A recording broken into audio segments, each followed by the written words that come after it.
तो हम भगवत गीता के 13 चैप्टर के लास्ट सेक्शन पे हैं अभी, जिसका सेक्शन का नाम है ज्ञान चक्षु, विजन ऑफ नॉलेज।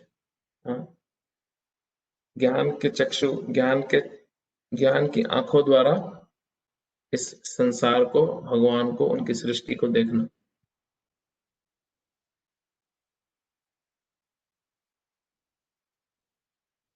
ये 27 है ना।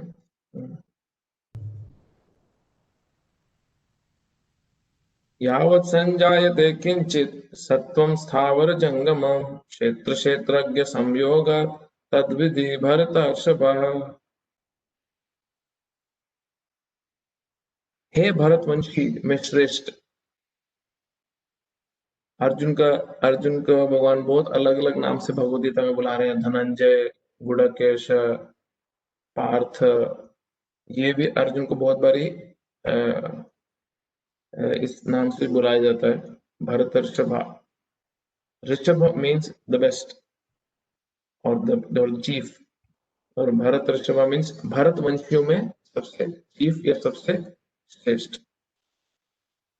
हे भरतवंशियों में श्रेष्ठ, यह जान लो कि चर तथा अचर जो भी तुम्हें अस्तित्व में दिख रहा है, चर तथा अचर मतलब मूविंग और नॉन मूविंग, जो भी इस सृष्टि में दिख रहा है। मूविंग क्या है? हम हैं, जानवर हैं, इंसेक्ट्स हैं, एक्वेटिक्स है, जीव जंतु हैं। और अचर जो नॉन मूविंग है, उसमें पेड़ हैं, बाकी सृष्टि के जितने भी एलिमेंट्स हमें दिखते हैं, वह कर्म क्षेत्र तथा क्षेत्र के ज्ञाता का संयोग मात्र है। Interesting statement.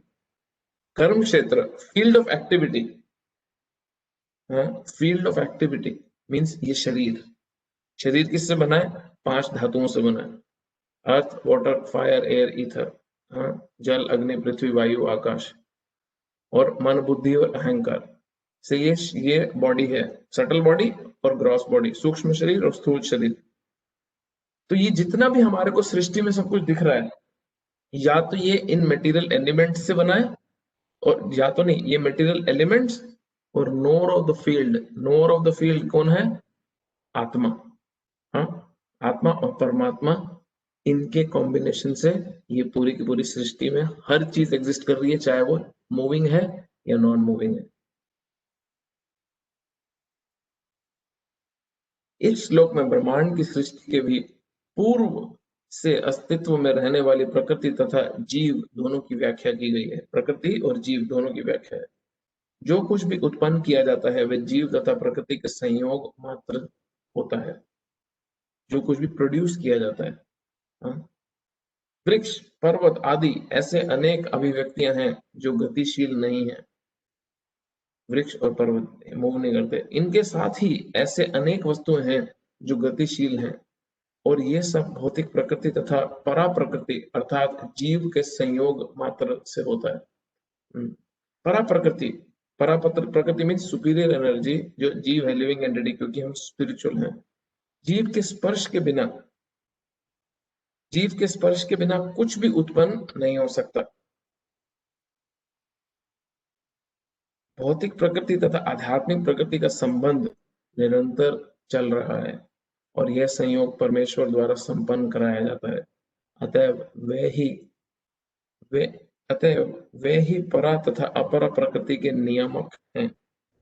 अपरा प्रकृति उनके द्वारा सृष्ट है, और परा प्रकृति उस अपरा प्रकृति में रखी जाती है।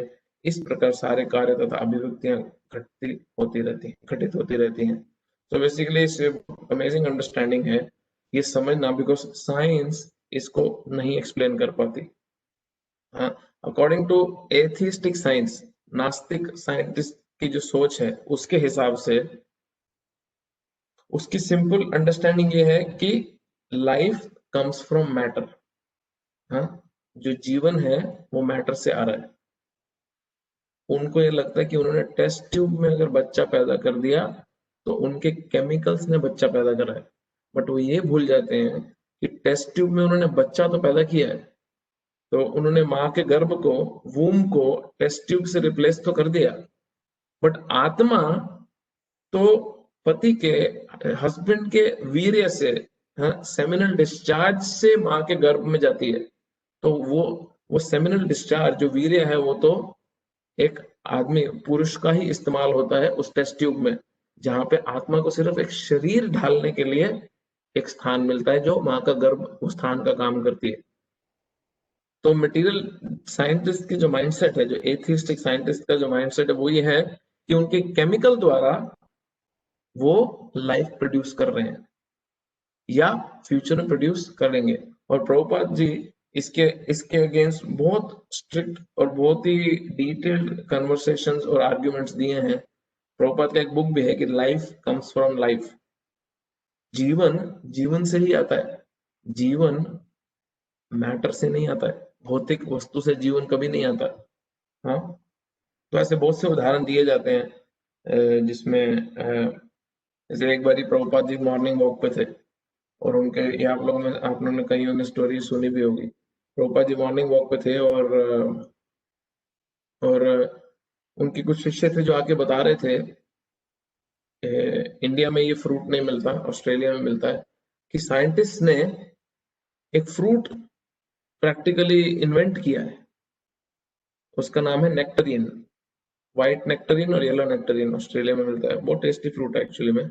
ये प्रकृति द्वारा उत्पत्ति इसकी नहीं हुई नेचुरली, बट साइंटिस्ट ने लैब के अंदर इस फ्रूट को बनाया है, इसकी फॉर्मेशन की है और फिर इसको बेसिकली फार्म्स वगैरह, फार्म लैंड वगैरह पे इसको प्रोड्यूस किया जाता है। तो प्रभुपाद बोले अच्छा, साइंटिस्ट ने फ्रूट बनाया, कैसे बनाया? तो वो भक्त लोग बताने लगे कि उन्होंने प्लम जिसको आलू बुखारा बोलते हैं इंडिया में, प्लम को और पीच जिसको आड़ू बोलते हैं, आड़ू शायद, हाँ आड़ू ही होता है, पीच और प्लम को की ब्रीडिंग करी और उससे ये फ्रूट प्रोड्यूस किया। तो प्रभुपाद बोले कि मेरा प्रॉब्लम साइंस से एक ही है कि साइंस जिसने प्लम और पीच बनाया है उसको रिकॉग्नाइज नहीं करता, बट खुद उन्होंने प्लम और पीच को मिला के नेक्टरीन बना लिया तो अपनी फुल तारीफ करते रहते हैं कि मैम हमने इतनी बड़ी क्रिएशन कर दी। प्रभुपाद जी बोले, तो बहुत इंपॉर्टेंट पॉइंट बोले कि मैं, यही मेरा फाइट है कि जिसने प्लम और पीच बनाया, मतलब भगवान की सृष्टि ने, भगवान द्वारा प्लम और पीच आया, तुम उसको क्यों निग्लेक्ट कर रहे हो? तुम भगवान की सृष्टि का इस्तेमाल करते हो, अपना कुछ बना देते हो और उसको ऐसा दिखाते हो कि तुमने लाइफ प्रोड्यूस कर दी, तुमने नया कुछ बना लिया, बट तुमने कुछ नहीं किया, तुमने प्लम और पीच को ही सिर्फ इस्तेमाल किया। तो ये बड़ा ही इम्पोर्टेंट अंडरस्टैंडिंग है जो होना चाहिए हमारे अंदर, हमारे को बहुत क्लियर होना चाहिए कि हम साइंस के इस खटिया छोटे आर्ग्यूमेंट्स में ना फंसे कि लाइफ जो है वो केमिकल से आ रहा है। लाइफ हमेशा लाइफ से आता है।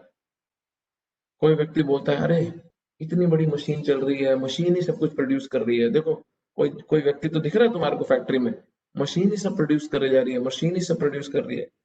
और वो ये भूल जाता है कि उस मशीन को बनाने वाला व्यक्ति भी एक जीवित व्यक्ति है, उसमें लाइफ है, और उस मशीन का बटन और सॉफ्टवेयर सिस्टम ऑन करने वाला व्यक्ति भी एक व्यक्ति है। तो लाइफ से ही एक्शन बिगिन होता है, बिना लाइफ के एक्टिविटी हो नहीं सकती। तो वेरी इंपॉर्टेंट पॉइंट एक्चुअली। अगला श्लोक।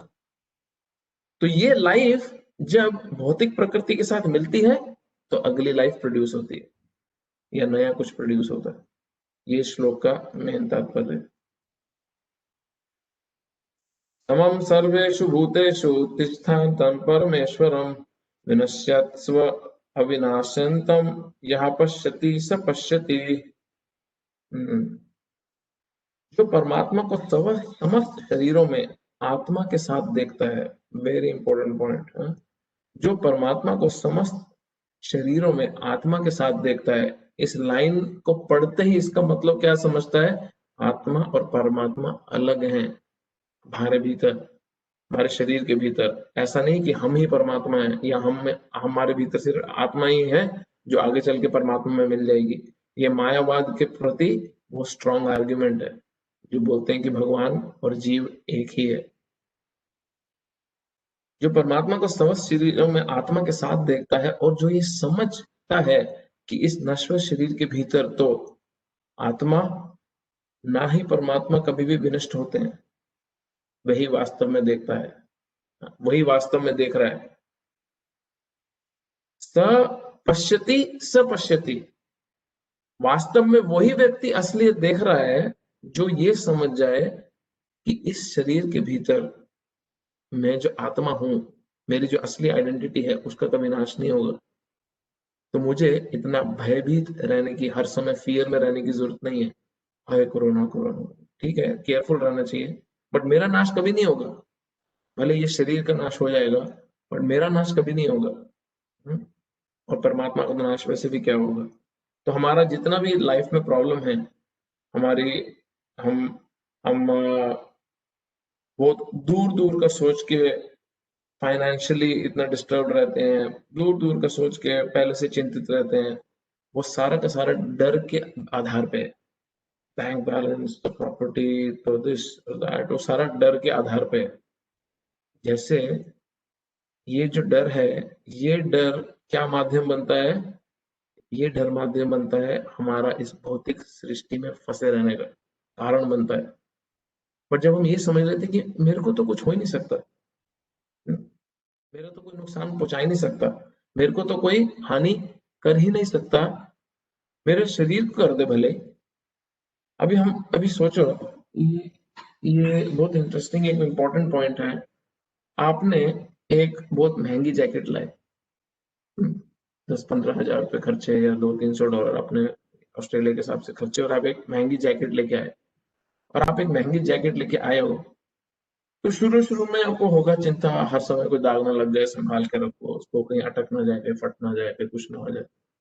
थोड़ा समय बाद आपने यूज करी तो आप निश्चिंत होने लगते हो, ध्यान रखते हो जैकेट का, बट आपको आपको स्ट्रेस, एंजाइटी, डिप्रेशन नहीं हो जाता जब आपकी कोई जैकेट गंदी हो जाए या फट जाए या कट जाए। नहीं हो तब भी डिप्रेशन नहीं हो जाता, व्यक्ति को दुख होता है कि यार पैसे खर्च चले वेस्ट हो गए। हाँ, व्हाट टू स्पीक ऑफ अगर ये जैकेट पूरी तरह कोई फाड़ दे, कोई चोरी कर ले, तो कितना कितना दुख मनाएगा व्यक्ति। अगर एक जैकेट किसी की चोरी हो जाए तो व्यक्ति कितना दुख मनाएगा, 10-15 मिनट, आधा घंटा, आधा दिन, अच्छा एक दिन, है ना, कि शौक में चला गया है, उसको डॉक्टर के पास लेके जाना पड़ रहा है, उसको टैबलेट्स खिलानी पड़ रही हैं कि भैया एंग्जाइटी होगी, एंग्जाइटी होगी, क्यों एंग्जाइटी क्यों होगी, मेरी जैकेट चोरी हो गई। तो भगवत गीता में भगवान इस शरीर को कपड़ों से कंपेयर कर रहे हैं।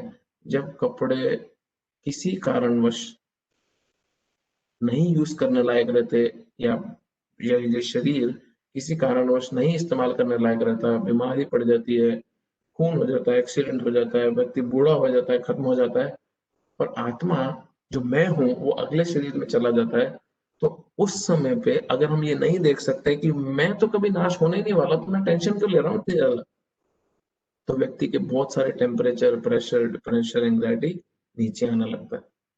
और ये प्रैक्टिकल एप्लीकेशन है ये श्लोक सारे, क्योंकि अभी ज्ञान की बात हो रही है। अगर हम इस चक्षु से, इस ज्ञान के चश्मे से अपना जीवन और और हमारे आसपास का जीवन नहीं देखने का प्रयास करेंगे, तो हम हर समय भय में रहेंगे, हर समय डर में रहेंगे।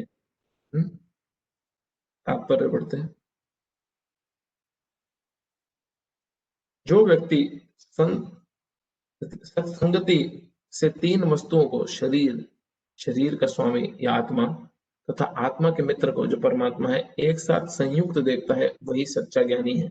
जो बॉडी, सोल और सुपर सोल, शरीर, आत्मा और भगवान, इन तीनों को समझ सकता है, देख सकता है, इनकी वर्किंग्स को देख सकता है, असली ज्ञान उसी को है। किसने पीएचडी कर लिया है वो अज्ञानी है, महाअज्ञानी है, बहुत बड़ा अज्ञानी है अगर वो ये चीज नहीं समझ सकता। जब तक आध्यात्मिक वस्तुओं के वास्तविक ज्ञाता की संगति नहीं मिलती, तब तक कोई इन तीन वस्तुओं को नहीं देख सकता। जिन लोगों को ऐसी ऐसी संगति नहीं होती वे अज्ञानी हैं, वे केवल शरीर को देखते हैं, और जब यह शरीर विनष्ट हो जाता है तो समझते हैं कि सब कुछ नष्ट हो गया, खत्म हो गया, हाय हाय हाय, सब खत्म हो गया। लेकिन वास्तविकता यह नहीं है। शरीर के विनष्ट होने पर आत्मा तथा परमात्मा का अस्तित्व बना रहता है और वह अनेक विविध चर तथा अचर रूपों में सदैव जाते रहते हैं। कभी कभी संस्कृत शब्द परमेश्वर का अनुवाद जीवात्मा के रूप में किया जाता है, क्योंकि आत्मा ही शरीर का स्वामी है और शरीर के विनाश होने पर वह अन्यंत्र देहांतर देहांतर कर जाता है। इस तरह वह स्वामी है। लेकिन कुछ लोग इस परमेश्वर शब्द का अर्थ परमात्मा लेते हैं। प्रत्येक दिशा में परमात्मा तथा आत्मा दोनों रह जाते हैं, वे विनष्ट नहीं होते। जो इस प्रकार देख सकता है वह वास्तविक में देख सकता है कि ये कि क्या घटित हो रहा है। Very interesting point. हम कोशिश करते हैं अपनी लाइफ में एक्चुअली ऐसे जीने की। अभी थोड़ा सा प्रॉब्लम आया, कुछ महीने लॉकडाउन रहा, कुछ महीने थोड़ा ज्यादा महीने रहे, वैसे 6 8 10 महीने, और अभी भी चल रहा है इंडिया में काफी। तो कई डिवोटीज ऐसे हैं, कई भक्त हैं भगवान के ऐसे जो टेंशन में हैं और इस टेंशन के कारण अपने शरीर और मन को खराब करे बैठे हैं। क्या टेंशन है? हाय कुछ होना दे, हाय कुछ होना दे। हम तो सिर्फ ध्यान रख सकते हैं, हम कंट्रोल नहीं कर सकते। और जब हम ये समझते हैं कि मैं सिर्फ अपनी तरफ से बेस्ट प्रैक्टिस कर सकता हूँ अपने ध्यान रखने की, और मैं कंट्रोल नहीं कर सकता सिचुएशन को, और फिर ये भी समझ जाए कि जब मैं कंट्रोल नहीं कर सकता तो मैं क्यों इतना चिंता कर रहा हूँ, क्योंकि मेरा नाश तो वैसे भी नहीं होगा, मेरे किसी रिश्तेदार, मेरे किसी प्यार करने वाले व्यक्ति का भी नाश नहीं होगा। हाँ, शरीर का नाश जरूर हो सकता है अगर कोई व्यक्ति का एक्सीडेंट हो, बीमारी हो, या कोई वृद्ध अवस्था में के बाद शरीर छोड़े, बट ये समझना बहुत जरूरी है, बहुत नेसेसरी है। अगला।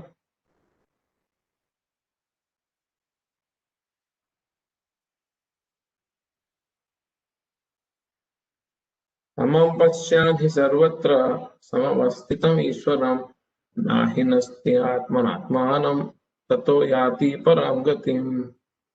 जो व्यक्ति परमात्मा को सर्वत्र तथा प्रत्येक जीव में समान रूप से वर्तमान देखता है, वह अपने मन के द्वारा अपने आप को भ्रष्ट नहीं करता। इस प्रकार वह दिव्य गंतव्य को प्राप्त करता है।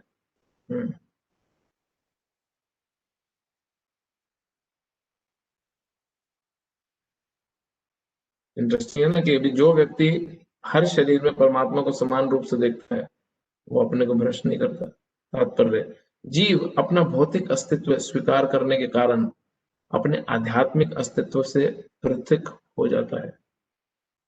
बेसिकली ये लैंग्वेज पढ़ के ऐसा लगता है कि बड़ी कोई कठिन बात बोली है। सिंपल भाषा में ये बोला है कि जब हम बॉडी को एक्सेप्ट करते हैं और हम शरीर के बारे में बहुत सोचने लगते हैं, तो हम अपनी स्पिरिचुअल लाइफ को निग्लेक्ट करने लगते हैं। किंतु यदि वह यह समझता है कि परमेश्वर अपने परमात्मा स्वरूप में सर्वत्र स्थित है, अर्थात यदि वह भगवान की उपस्थिति प्रत्येक वस्तु में देखता है, तो वह विघटनकारी मानसिकता से अपने आप को नीचे नहीं गिराता। हम अगर अपना जीवन ये देख के शुरू कर देना कि हर जीव में परमात्मा है और हर वस्तु में परमात्मा है, तो ना हम प्रकृति का शोषण करेंगे, ना ही हम दूसरे लोगों का शोषण करेंगे। हम बहुत ही साफ सुथरा शुरू करेंगे, जिससे किसी को भी कष्ट नहीं पहुंचाएंगे और हम भी कष्ट में नहीं आएंगे इसके कारण। और इसलिए वह क्रमशः वैकुंठ लोक की ओर बढ़ता जाता है। सामान्यतः मन इंद्रिय तृप्तिकारी कार्यों में लीन रहता है, लेकिन जब वही मन परमात्मा की ओर उन्मुख होता है, तो मनुष्य आध्यात्मिक ज्ञान में आगे बढ़ जाता है।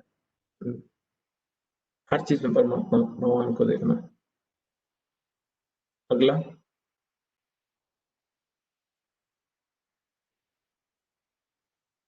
प्राकृतैव च कर्माणि क्रियमाणानि सर्वशः यः पश्यति तथात्मानम् अकर्तारं स पश्यति।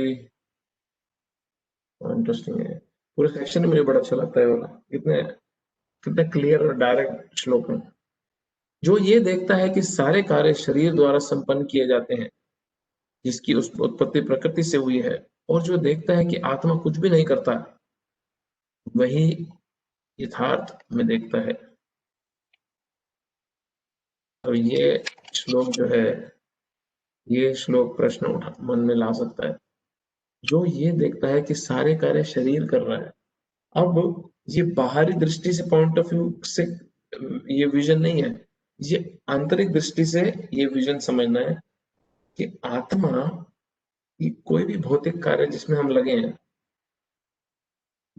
बिजनेस करना, जॉब पे जाना, खाना पीना, ऐश करना, है ना, किसी भी प्रकार का कोई भी भौतिक मटेरियल कार्य हम करते हैं, आत्मा उसमें इन्वॉल्व नहीं होती, आत्मा नहीं कर रही वो ये सब काम। हाँ, ये सब मटेरियल नेचर के द्वारा ये बना शरीर वो कार्य कर रहा है। आत्मा इम्प्लीकेटेड है, आत्मा पे उसका असर भले ही पड़ रहा हो, क्योंकि आत्मा ने इस शरीर को एक्सेप्ट किया है, पर आत्मा कर नहीं रही है परफॉर्मेंस, आत्मा ही कार्य कर नहीं रही है, समझना बड़ा इंपॉर्टेंट है। तात्पर्य में देखते हैं, यह शरीर परमात्मा के निर्देशानुसार प्रकृति द्वारा बनाया गया है और मनुष्य के शरीर में जितने भी कार्य संपन्न होते हैं वे उसके द्वारा नहीं किए जाते। तो यहाँ पे जो बोला जा रहा है वो आत्मा की बात की जा रही है। मनुष्य जो भी करता है, चाहे सुख के लिए करे चाहे दुख के लिए करे, वह शारीरिक रचना के कारण उसे करने के लिए बाध्य होता है, लेकिन आत्मा इन शारीरिक कार्यों से विलग रहता है। अब किसी को अगर स्त्री का शरीर मिला है, वुमन का बॉडी मिला है, तो आत्मा थोड़ी ना औरत या आदमी है, आत्मा तो स्पिरिचुअल है, कंप्लीटली सच्चिद आनंद विग्रह है। बट स्त्री के शरीर में आने के कारण उसको नेचुरली वुमन के जैसे बिहेव करना पड़ेगा। क्यों? क्योंकि शरीर वैसा होगा। पुरुष के शरीर में कोई है तो उसका पुरुष की तरह बिहेव करना होगा। बच्चा है, 12 साल का कोई लड़का है, तो वो बच्चे की तरह बिहेव करता है। वही 12 साल का लड़का जब आपस में स्कूल में खेल रहे होते हैं, दूसरे लड़कियों के साथ खेल रहा होता है वो बच्चा, तो वो उनसे बराबरी में फाइट करता है। 1-2 साल में वो बच्चा उस लड़की को अपने बराबर ना समझ के उसको ऑपोजिट जेंडर का देखने लगता है और उसका आकर्षण पैदा होने लगता है उसके प्रति। अब आत्मा थोड़ी ना ये सब देख रही है, कर रही है। जैसे जैसे शरीर की परमात्मा द्वारा जो बनावट है उसके हिसाब से शरीर काम कर रहा है, वो वैसा वैसा प्रतीत होता है कि आत्मा भी कर रही, बट आत्मा ये कार्य नहीं कर रही। तो जब टीन टीन एज में बच्चा आता है, अपनी प्यूबर्टी के एज हिट करता है, तो उसका विचार बदलने लगता है, चाहे लड़का है चाहे लड़की है, कोई जानवर के शरीर में है, तो आत्मा थोड़ी ना कुत्ते की तरह पानी पीती है या चाटती है, या गाय की तरह खाती है, या किसी शेर की तरह किसी जानवर का को मांस मार के मांस खाती है। ये वो शरीर की प्रकृति है। ये अगर हम देख सकें तो हम कई प्रॉब्लम से अपने जीवन में बच जाएंगे, हम अननेसेसरी क्रिटिसिज्म से बच जाएंगे लोगों के। और ये समझना बड़ा इंटरेस्टिंग है, जब हम दूसरे लोगों को बेफालतू में अननेसेसरी क्रिटिसाइज करते हैं और हम ये समझे कि यार यही शरीर, यही मानसिकता अगर मेरे पे डाल दी जाए तो मैं भी ऐसे ही बिहेव करूंगा, तो व्यक्ति फालतू का क्रिटिसाइज नहीं करता, किसी को मदद करने की कोशिश करता है। यह शरीर मनुष्य के पूर्व इच्छाओं के अनुसार प्राप्त होता है। इच्छाओं की पूर्ति के लिए शरीर मिलता है जिससे वह इच्छानुसार कार्य करता है। एक तरह से शरीर एक यंत्र है, एक इंस्ट्रूमेंट है, बॉडी एक इंस्ट्रूमेंट है जिसे परमेश्वर ने इच्छाओं की पूर्ति के लिए निर्मित किया है। आत्मा सिर्फ इच्छा करती है, मटेरियल डिजायर होने के कारण हमारे को एक शरीर मिलता है, वो शरीर उन मटेरियल डिजायर को पूरे करने की एक साधन है, एक इंस्ट्रूमेंट है, एक मशीन है, यंत्र है। एक तरह से शरीर एक यंत्र है जिससे इच्छाओं के कारण ही मनुष्य दुख भोगता है या सुख पाता है। जब जीव में ये दिव्य दृष्टि उत्पन्न हो जाती है तो वह शारीरिक कार्यों से पृथक हो जाता है। इसमें ऐसी दृष्टि आ जाती है, वही वास्तविक दृष्टा है जो ये देख सकता है, ये पूरा का पूरा मैकेनिज्म वही असली में देख रहा है, उसी में ज्ञान, ये चक्षु है ज्ञान का। क्योंकि जब हम ये देखते हैं कि यार मेरा बॉडी की इच्छाओं की वजह से, मेरे मन और शरीर की इच्छाओं की वजह से मैं जो प्योर सोल हूँ वो फंसा पड़ा हूँ इस भौतिक संसार में, और जब व्यक्ति अपने को इस भौतिक शरीर से अलग देखने का प्रयास करता है, ये और आध्यात्मिक चेतना अपने डेवलप करता है, भगवान की भक्ति में लगता है, भगवान के नामों का उच्चारण करता है, भगवान की सेवा करता है, उनके बारे में पढ़ता है, तो उसका इस शरीर से डिटैचमेंट होता जाता है। आपने नारियल देखा है? नारियल बड़ा अच्छा एग्जाम्पल है नारियल का। नारियल जो ब्राउन वाला नारियल होता है जिसमें उसका शेल होता है, कई बार आप उस नारियल को फोड़ते हैं उसका पानी निकलता है, थोड़ा सा वो हवन यज्ञों में यूज करते हैं।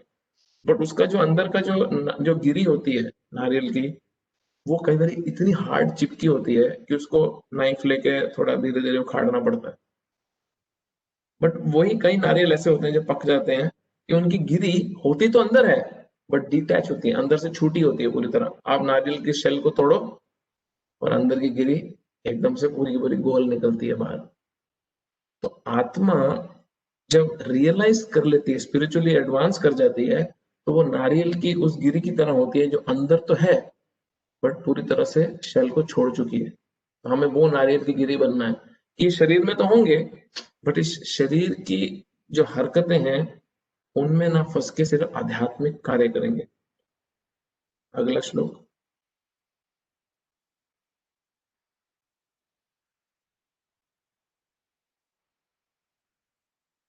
यदा भूता पृथग्भावम् एकस्थमनुपश्यति तत एव च विस्तारं ब्रह्म संपद्यते तदा। जब विवेकवान व्यक्ति, विवेकवान कौन होता है? Sensible man. जब एक विवेकवान व्यक्ति विभिन्न भौतिक शरीरों के कारण विभिन्न स्वरूपों को देखना बंद कर देता है और ये देखता है कि किस प्रकार जीव सर्वत्र फैला हुआ है, तो वह ब्रह्मबोध को प्राप्त होता है। बेसिकली जब एक सेंसिबल मैन, इंटेलिजेंट मैन रुक जाता है ये डिफरेंट डिफरेंट आइडेंटिटीज को देखना। क्या आइडेंटिटीज डिफरेंट डिफरेंट? डिफरेंट शरीर के कारण, डिफरेंट डिफरेंट शरीरों के कारण डिफरेंट आइडेंटिटी को देखना बंद कर देता है। और वो ये देखता है कि किस तरह आत्मा हर शरीर में स्थित है परमात्मा के साथ। बेसिकली वो क्या प्राप्त करता है? ब्रह्मबोध। वो ब्रह्मबोध को प्राप्त करता है। वो भगवान को, स्पिरिचुअल प्लेटफॉर्म को प्राप्त करता है। ब्रह्मभूता प्रसन्न आत्मा न सोचती न कांक्षती। जो ब्रह्मभूता है, जो स्पिरिचुअली स्टैब्लिश्ड है, न सोचती न कांक्षती, ना ही वो रोता है जब उसको कुछ नहीं मिलता, जब उसके कोई हाथ से चला जाता है, और ना ही वो हर समय लालसा में हैंकरिंग करता है जब उसको कुछ प्राप्त नहीं होता। तो ना ही हमें रोना धोना करना है जब हमारे हाथ से कुछ चला जाए, और ना ही हमें हर समय ग्रीडी रह के या हर समय हैंकर करना है, हर समय मांगते रहना है जो मटेरियल इच्छाएं हमारी पूरी करने की डिजायर है। तो जब हम इस स्टेज पे आते हैं स्पिरिचुअली एक्ट करने के कारण, तो ब्रह्मभूत स्टेट है। बट अगली लाइन सेम लाइन है, वो है सम सर्वेषु भूतेषु मद भक्ति लभते परम। वो हर जीव को सम भूतेषु, हर जीव आत्मा को सम भाव से देखता है। क्यों देख पाता है वो? ये श्लोक की लाइन है। क्यों? क्या? कि वो ये देखता है कि किस तरह जीव हर जगह एक्सपैंडेड है, किस तरह जीव हर जगह पे फैला हुआ है। तात्पर्य, जब मनुष्य ये देखता है कि विभिन्न जीवों के शरीर उस जीव की विभिन्न इच्छाओं के कारण उत्पन्न हुए हैं और वह आत्मा से किसी तरह संबंध नहीं है, तो वह वास्तव में देखता है देहात्म बुद्धि के कारण। देहात्म बुद्धि का मतलब क्या है? देह मीन्स बॉडी, आत्मा मीन्स सोल को भी बोला जाता है, बट यहाँ पे आत्मा मीन्स हमारी खुद की आइडेंटिटी के बारे में बात करिए। तो जब किसी की बुद्धि ये होती है कि मैं ही शरीर हूँ, तो वो मटेरियल कॉन्शियसनेस है, भौतिक कॉन्शियसनेस है, उसको देहात्म बोलते हैं। देहात्म बुद्धि के कारण हम किसी को देवता, डिफरेंट आइडेंटिटीज की बात हो रही है। देहात्म बुद्धि के कारण हम किसी को देवता, म्यूट कर दो विपिन को, हाँ। देहात्म बुद्धि के कारण हम किसी को देवता, किसी को मनुष्य, कुत्ता, बिल्ली आदि के रूप में देखते हैं। यह भौतिक दृष्टि है, वास्तविक दृष्टि नहीं है। यह भौतिक भेदभाव देहात्म बुद्धि के कारण है। भौतिक शरीर के विनाश के बाद आत्मा एक रहता है। यह आत्मा भौतिक प्रकृति के संपर्क से विभिन्न प्रकार के शरीर धारण करता है। जब कोई ऐसा देख पाता है तो उसे आध्यात्मिक दृष्टि प्राप्त होती है। इस प्रकार जो मनुष्य पशु, ऊंच नीच आदि भेदभाव से मुक्त हो जाता है, उसकी चेतना शुद्ध हो जाती है और वह अपने आध्यात्मिक स्वरूप को कृष्णा भावना में विकसित करने में समर्थ होता है। तब वह वस्तुओं को जिस रूप में देखता है उसे अगले श्लोक में बताया गया है। Interesting point, very important point. अब कोई व्यक्ति बोलेगा कि मैं जिस तरह अपने रूममेट से या अपने परिवार वालों से, अपने बीवी बच्चे से डील कर रहा हूँ, उसी तरह मैं जब मेरे घर के बाहर गाय मांगने आती है वैसे डील करूँ, या मेरे गली में कोई कुत्ता है वैसे डील करूँ? नहीं, सब में आत्मा समान रूप से देखनी है, बट ये भी नहीं भूलना कि उस आत्मा के ऊपर एक शरीर है, तो उस शरीर के हिसाब से उस जीव से डील करना पड़ेगा, अलग अलग तरीके से बात उसको बेसिकली मैनेज हैंडल करना पड़ेगा। बट ये नहीं भूल सकते कि उसमें भी सेम परमात्मा का अंश जो आत्मा है वो स्थित है। हमारा प्रॉब्लम क्या होता है कि हम आत्मा को पूरी तरह से भूल जाते हैं और व्यक्ति उस शरीर को सिर्फ उस जीव को सिर्फ जो सामने स्पीशी है उसको उस शरीर के हिसाब से ट्रीट करता है। फिर वो देखता है कि ये अमीर है तो इसके चापलूसी करो, ये गरीब है तो इसको लात मार के भगा दो।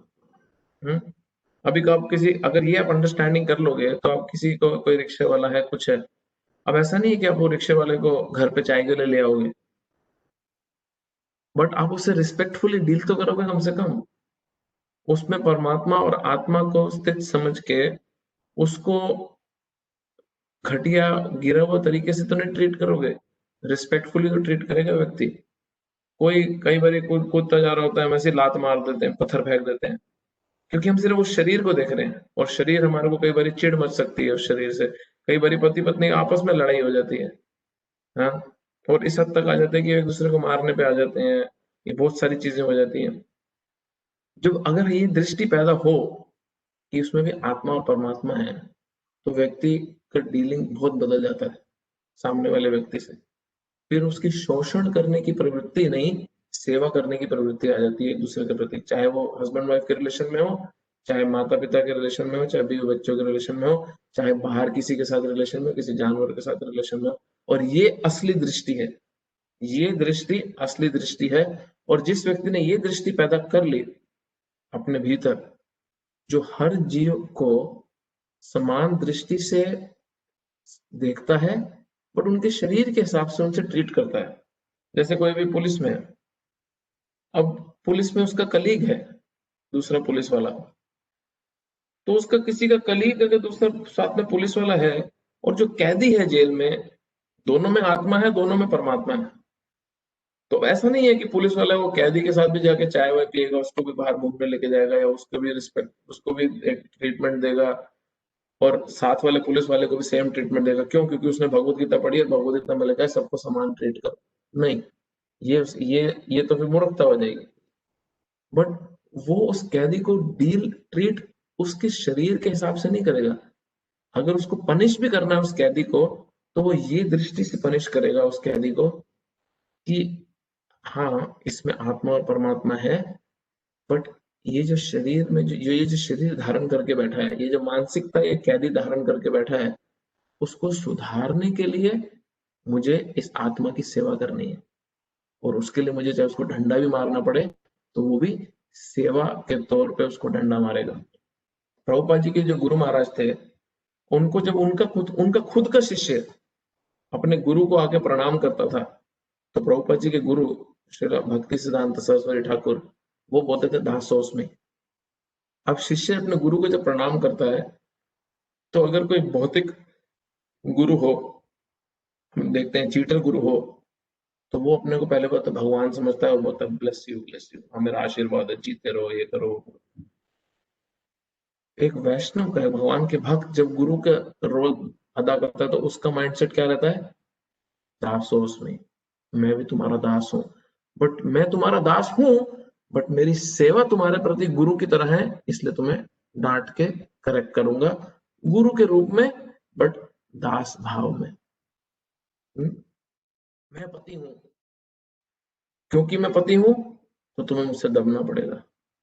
बोली मैं पत्नी हूं, मैं घर छोड़ के आई हूं, मेरी जो इच्छा है मैं करूंगी, मेरी जो इच्छा है मैं खरीदूंगी, मेरे को जो करना है मैं करूंगी।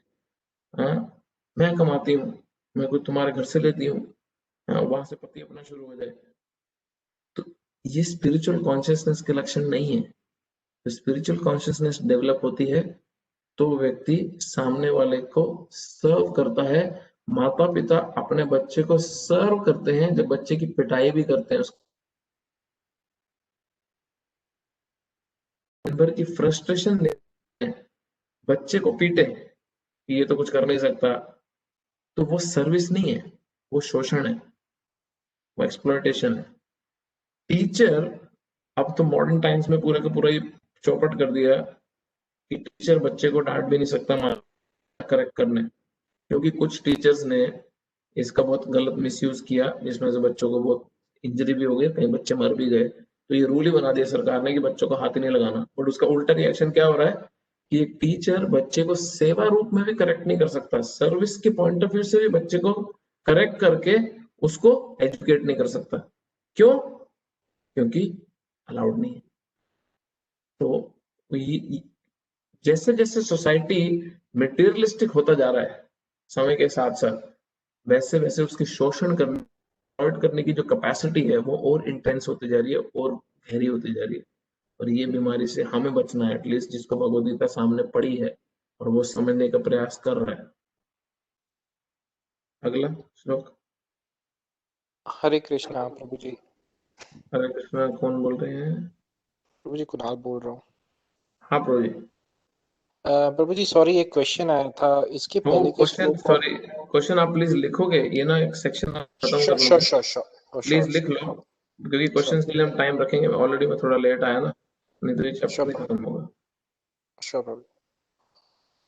अनादित्वान् निर्गुणत्वात् परमात्मयम् अव्यय शरीरस्थोऽपि कौन्तेय न करोति न लिप्यति। शाश्वत दृष्टि अपन लोग ये देख सकते हैं कि अविनाशी आत्मा दिव्य, अभी आत्मा की क्या क्वालिटी है? आत्मा दिव्य है, शाश्वत तथा गुणों से अतीत है। हाँ, करेक्ट, अविनाशी है, उसका नाश कभी नहीं होता, इम्पेरिशेबल है, दिव्य है, स्पिरिचुअल है, ट्रांसेंडेंटल है, इटर्नल है, हमेशा से हमेशा तक है, गुण अतीत है, प्रकृति के गुणों से परे है। अर्जुन, भौतिक शरीर के साथ संपर्क होते हुए भी आत्मा ना तो कुछ करती है ना लिप्त होती है। अमेजिंग है। तो ना तो कुछ करती है ना ही एंटेंगल होती है। अब एग्जैक्टली कैसे एंटेंगल होती है वो हम समझ। ऐसा प्रतीत होता है कि जीव उत्पन्न होता है, ऐसा प्रतीत होता है कि आत्मा का बर्थ होता है, क्योंकि भौतिक शरीर का बर्थ होता है, जन्म होता है, लेकिन वास्तव में जीव शाश्वत है, आत्मा शाश्वत है, इटर्नल है, वह उत्पन्न नहीं होती और शरीर में स्थित रहकर भी वह दिव्य तथा शाश्वत रहती है। इस प्रकार विनष्ट नहीं की जा सकती, आत्मा को मारा नहीं जा सकता। हम सबको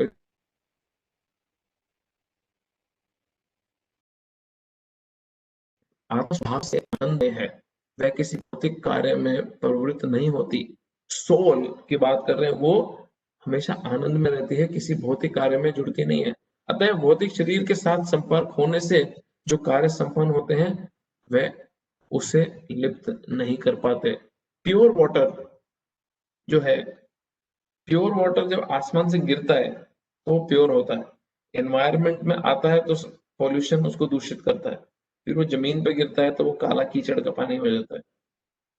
तो ये कंटेमिनेशन, पानी पानी को कंटेमिनेट कर रही है एक दृष्टि से, बट दूसरी दृष्टि से पानी अपने आप में प्योर है, उसको कभी भी सेपरेट किया जा सकता है। बट यहाँ आत्मा के केस में, आत्मा इस शरीर के भीतर फंसी तो है, बट आत्मा का स्वभाव नहीं चेंज हो सकता। आत्मा का स्वभाव क्या है? वो इटर्नल है, हमेशा से हमेशा तक शाश्वत रहती है, हर समय आनंद में रहती है और पूर्ण ज्ञाता है। आगे के श्लोक में और क्लियर होगा कि एग्जैक्टली वर्किंग हो कैसे रही है। अगला श्लोक।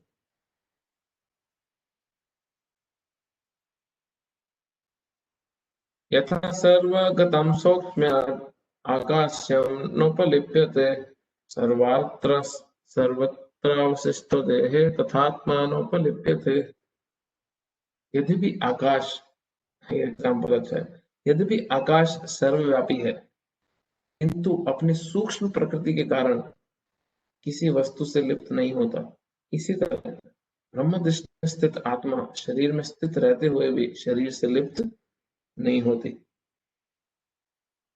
जो जो आकाश है, जो स्काई है, जैसे अपनी नजर बाहर जाके ऊपर देखते हैं तो हर जगह स्काई दिखता है कि हर जगह आकाश है। बट ऐसा नहीं है कि पोल्यूशन ने आकाश को दूषित कर दिया। हाँ, पोल्यूशन एक लेयर बना सकती है, क्लाउड्स को कंटामिनेट कर सकती है, आकाश को कंटामिनेट नहीं कर सकती। सिमिलरली जो सोल है, हाँ, वो शरीर के साथ मिक्स नहीं होती कभी भी, भले ही वो शरीर के अंदर हो। बहुत इंपॉर्टेंट पॉइंट है। वायु, जल, कीचड़, मल तथा अन्य वस्तु में प्रवेश करती है। हाँ? जो वायु है वो जल में, कीचड़ में, मल में, अन्य सब जगह पे प्रवेश करती है, फिर भी वह किसी वस्तु से लिप्त नहीं होती। इसी प्रकार से जीव विभिन्न प्रकार के शरीरों में स्थित होकर भी अपनी सूक्ष्म प्रकृति के कारण उनसे पृथक बना रहता है। अभी देखो, जब हवाएं चलती है तो ऐसा लगता है कि हवा बदबूदार हो गई है। नहीं, हवा तो सिर्फ कैरी कर रही है उस बदबू को, और थोड़ा समय बाद हवा कुछ और कैरी करने लगती है, फिर किसी खुशबू को कैरी करने लगती है। बट हवा बदबूदार या खुशबूदार नहीं होती, हवा सिर्फ कैरी कर रही है उस बदबू को या खुशबू को। इसलिए हवा हवा भले जल, कीचड़, मन तथा किसी चीज में भी इसे भी पास करे, हवा कंटेमिनेट नहीं होती। अतः इन भौतिक आंखों से ये देख पाना असंभव है कि जीव किस प्रकार इस शरीर के संपर्क में है और शरीर के विनष्ट आने पर वह उसे कैसे विलग होता है। कोई भी विज्ञानी इसे निश्चित नहीं कर, क्योंकि आंखों से दिखता नहीं है कि सोल किस तरह से मूव कर रही है बॉडी टू बॉडी, इस बॉडी से कैसे इंटरेक्ट कर रही है, इसको देखा नहीं जा सकता। यथा प्रकाशयति रेखा कृत्स्नं लोकम् इमं रवि क्षेत्रं क्षेत्री तथा कृत्स्नं प्रकाशयति भारत। हे भरतपुत्र, जिस प्रकार सूर्य अकेले इस सारे ब्रह्मांड को प्रकाशित करता है, उसी प्रकार शरीर के भीतर स्थित एक आत्मा सारे शरीर को चेतना से प्रकाशित करती है। कितना सिंपल एक्सप्लेनेशन है। एक छोटा सन का ऐसे गोला दिखता है और पूरे ब्रह्मांड को प्रकाश दे रहा है। आत्मा इतनी अणु है कि एक हाथी, एक व्हेल के अंदर भी उतनी सी आत्मा है, छोटी सी, और एक बैक्टीरिया, चींटी के अंदर भी उतनी ही छोटी आत्मा है, सेम साइज, और उसकी शक्ति इतनी है कि वो बड़े या छोटे या मनुष्य जितने बड़े शरीर को भी पूरी ऊर्जा दे सकती है। ऐसा नहीं है कि चींटी की आत्मा छोटी होती है और हाथी की आत्मा बड़ी होती है। आत्मा का तो सेम साइज है। आत्मा का साइज बड़ा छोटा नहीं होता। चेतना के संबंध अनेक मत हैं। यहाँ पर भगवत गीता में सूर्य तथा धूप का उदाहरण दिया गया है। जिस प्रकार सूर्य एक स्थान पर स्थित रहकर ब्रह्मांड को आलोकित करता है, उसी तरह आत्मा सूक्ष्म रूप कण शरीर के हृदय में स्थित रहकर चेतना द्वारा शरीर को आलोकित करती है। इस प्रकार चेतना की आत्मा का प्रमाण। सोल का सिम्टम क्या है? कॉन्शियसनेस, चेतना। हमारे शरीर में चेतना है, इसका मतलब सोल एग्जिस्ट कर रही है। जब शरीर से आत्मा चली जाती है तो शरीर चेतन नहीं रहता है, जड़ हो जाता है, इसमें कोई मूवमेंट, कोई एक्शन नहीं रहता।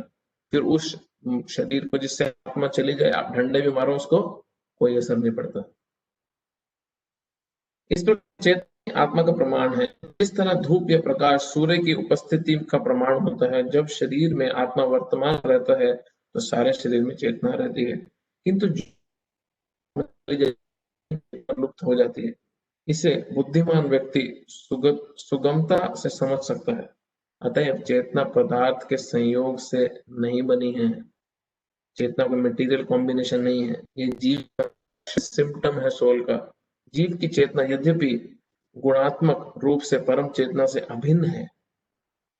हमारी कॉन्शियसनेस और भगवान की कॉन्शियसनेस भले ही अलग है, किंतु परम नहीं है, क्योंकि एक शरीर की चेतना दूसरे शरीर में संबंधित नहीं होती।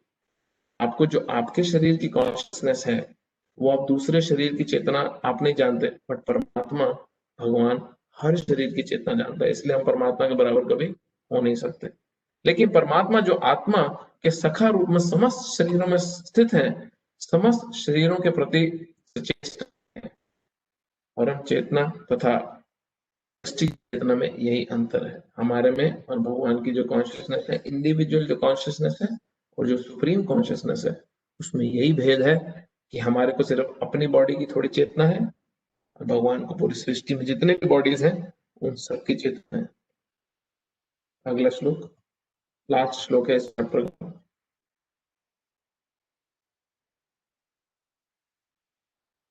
कंक्लूजन है बेसिकली इस सेक्शन का, ज्ञान चक्षु जो सेक्शन है उसका।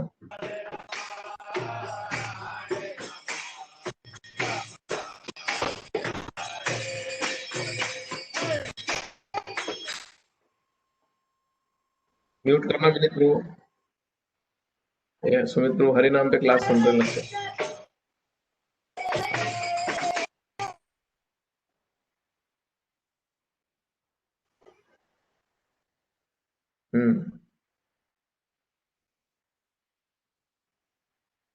क्षेत्र क्षेत्रज्ञ और एवं अंतरम ज्ञान चक्षुषा भूत प्रकृति मोक्षम च ये विदुर्यांति ते परम।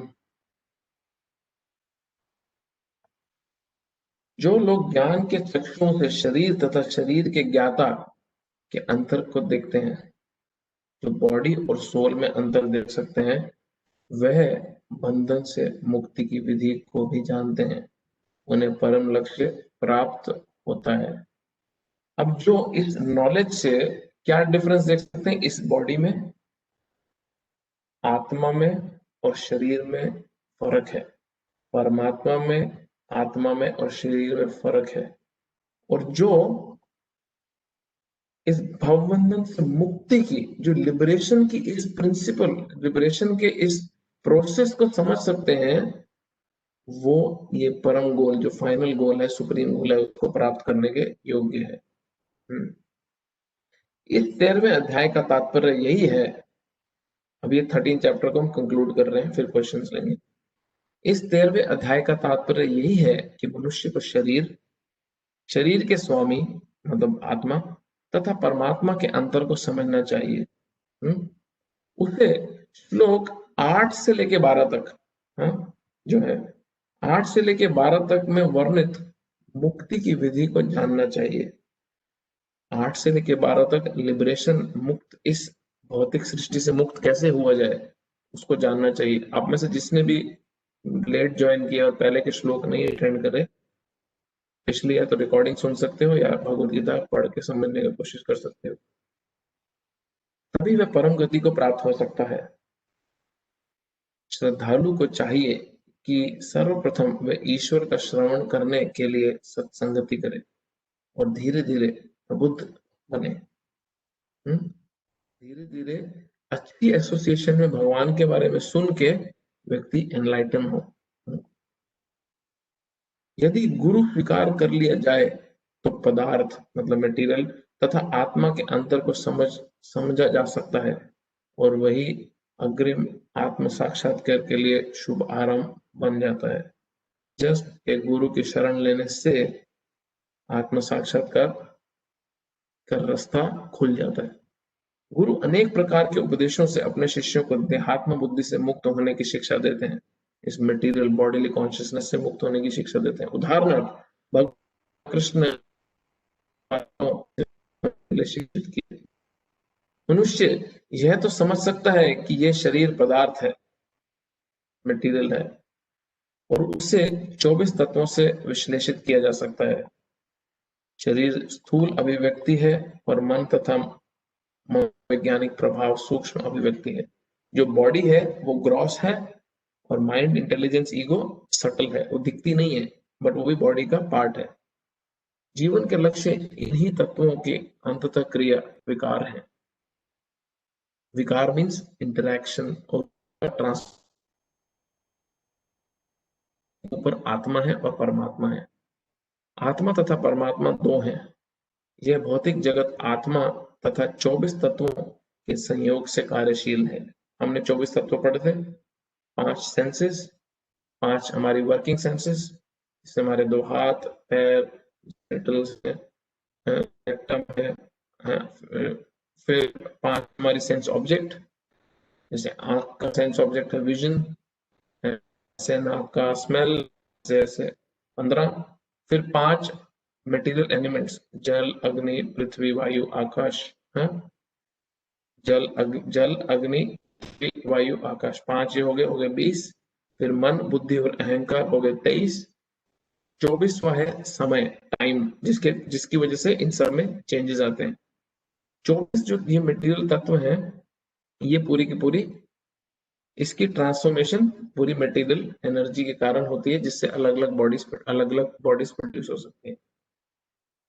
जो संपूर्ण भौतिक जगत की इस रचना को आत्मा तथा तत्वों के संयोग को से हुई मानता है और परमात्मा की स्थिति को भी देखता है।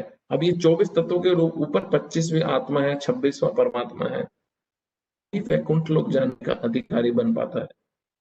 ये बातें चिंतन तथा साक्षात्कार की हैं, ये रियलाइजेशन के लिए। थ्योरेटिकली शुरुआत हो सकती है, पर थ्योरेटिकली ज्यादा चलता नहीं है। मनुष्य को चाहिए कि गुरु की सहायता से इस अध्याय को भली समझ ले। आगे खत्म। हाँ चला है। हाँ यस ब्रो। 10 एंड भक्ति वेदांत रिपोर्ट 13 चैप्टर श्रीमद् भगवद गीता। इस चैप्टर का नाम क्या है? नेचर मतलब प्रकृति, इंजॉयर मतलब पुरुष जो इस नेचर को एंजॉय कर रहा है, और चेतना कॉन्शियसनेस। चैप्टर खत्म हुआ। कंग्रेचुलेशन। हाँ प्रभु बोलिए, क्वेश्चन क्या है आपका? जब किसी का भी कोई क्वेश्चन है तो पूछ सकते हैं। हरे कृष्णा प्रभु जी। हाँ जी प्रभु, हरे कृष्ण। प्रभु जी, जिस थॉट प्रोसेस में थोड़ा कंफ्यूजन आ रहा था कि हाँ अपने बोलिए। जब कॉन्शियसनेस के बारे में बात करते हैं तो हमारी कॉन्शियसनेस इट्स टुवर्ड्स मटेरियल और फिजिकल, या अपने जो कहते हैं क्षेत्र के हिसाब से अपनी हाँ जी। बॉडी के रिलेटेड हो जाती है कि हम्म। क्या होती है। बट जब हम आत्मा या स्पिरिचुअल प्रोग्रेस, या जब हम लोग वो देखते हैं तो उसका जैसे हम लोग नाम भी ले रहे हैं, हरे कृष्णा कृष्ण कृष्ण हरे हरे राम, तो ये एक मुंह से निकला हुआ आवाज भी वही सेंसेस से हमें वापस हिट कर रही है। तो इसमें ग्रोथ का समझ में नहीं आ रहा कि स्पिरिचुअल ग्रोथ जो आत्मा को हम लोग बोलते हैं ना, it's like feeding food to आत्मा, जब हम ये करेक्ट। नाम ले रहे हैं तो वो थोड़ा ये वहां पे थोड़ा मेरे को कंफ्यूजन आ रहा था कि ये कि आत्मा की ग्रोथ देखते हैं, या जब हम स्पिरिचुअल वाल जब देखते हैं, जैसे कॉन्शियसनेस का still you can may be हम लोग फील कर सकते हैं, या हम लोग उसको एक ऑब्जेक्टिव पॉइंट से हम उसको आइडेंटिफाई कर करेक्ट। सकते हैं। बट आत्मा कोई ऑब्जेक्टिव नहीं है, that is a subjective matter. तो उसका कोई parameter that okay we are going in a right direction, जैसे Chetna is again at a physical level, like आपने अच्छा एग्जांपल दिया कि कुत्ते को कुत्ते की तरह ही ट्रीट करना पड़ेगा, उसको हम इंसान की तरह नहीं कर सकते। सेम वे थोड़ा वहां पे एक था, और सिमिलरली एक और था कि even at a infant stage, जब उनकी वो कहते हैं कि चेतना या उनकी consciousness is always connected to God, that time that touch of a person, is that going to their consciousness or it is going to the spiritual thing, what exactly that the पहले single touch is happening? Question में आता हूँ, जिसमें basically simple उस question को मैं simplify करूँ तो ये है कि पता कैसे चले मैं स्पिरिचुअली एडवांस कर रहा हूँ, है ना? यस प्रभु जी। घुमा वो टोटल में एग्जैक्टली जानना ये कि पता कैसे चले कि मैं स्पिरिचुअली तरक्की कर रहा हूँ, कि मतलब बेसिकली सोल मेरी सेटिस्फाई हो रही है। हाँ प्रभु जी, मेनली राइट पाथ। हाँ हाँ exactly, right path is right path naturally होगा तो automatically soul will get nourish. तो वो पता कैसे चले? भागवतम में बहुत अच्छा श्लोक है, 11वें स्कंद के दूसरे चैप्टर का 42वां श्लोक, 11 2:42 श्रीमद् भागवतम। भक्ति परेशानुभाव विरक्ति अन्यत्र चैष त्रिक एक कालः प्रपद्यमानस्य यथास्नतः स्यो तुष्टि पुष्टि शुद्ध अपायो अनुकसम। डिवोशन, भक्ति, जो डायरेक्ट एक्सपीरियंस है सुप्रीम लॉर्ड का, वो क्या करता है? डिटैचमेंट लाता है सारे इस भौतिक जगत की भौतिक चीजों से। और साइमल्टेनियसली तीन चीजें प्रकट होती हैं जैसे ही कोई व्यक्ति भक्ति में भगवान की लगता है और उसने भगवान का जो शेल्टर लिया हो। तो अब कैसे पता चलेगा कि वो राइट पाथ पे है और उसने राइट तरीके से भगवान का शेल्टर लिया है और भक्ति कर रहा है? क्या होगा? तीन चीज होगी उसको साइमल्टेनियसली सेम समय पे। क्या होगा? तुष्टि पुष्टि शुद्ध अपायो। उसको प्लेजर भी मिलेगा, उसको नरिश भी फील होगा और उसका रिलीफ भी मिलेगा हंगर से।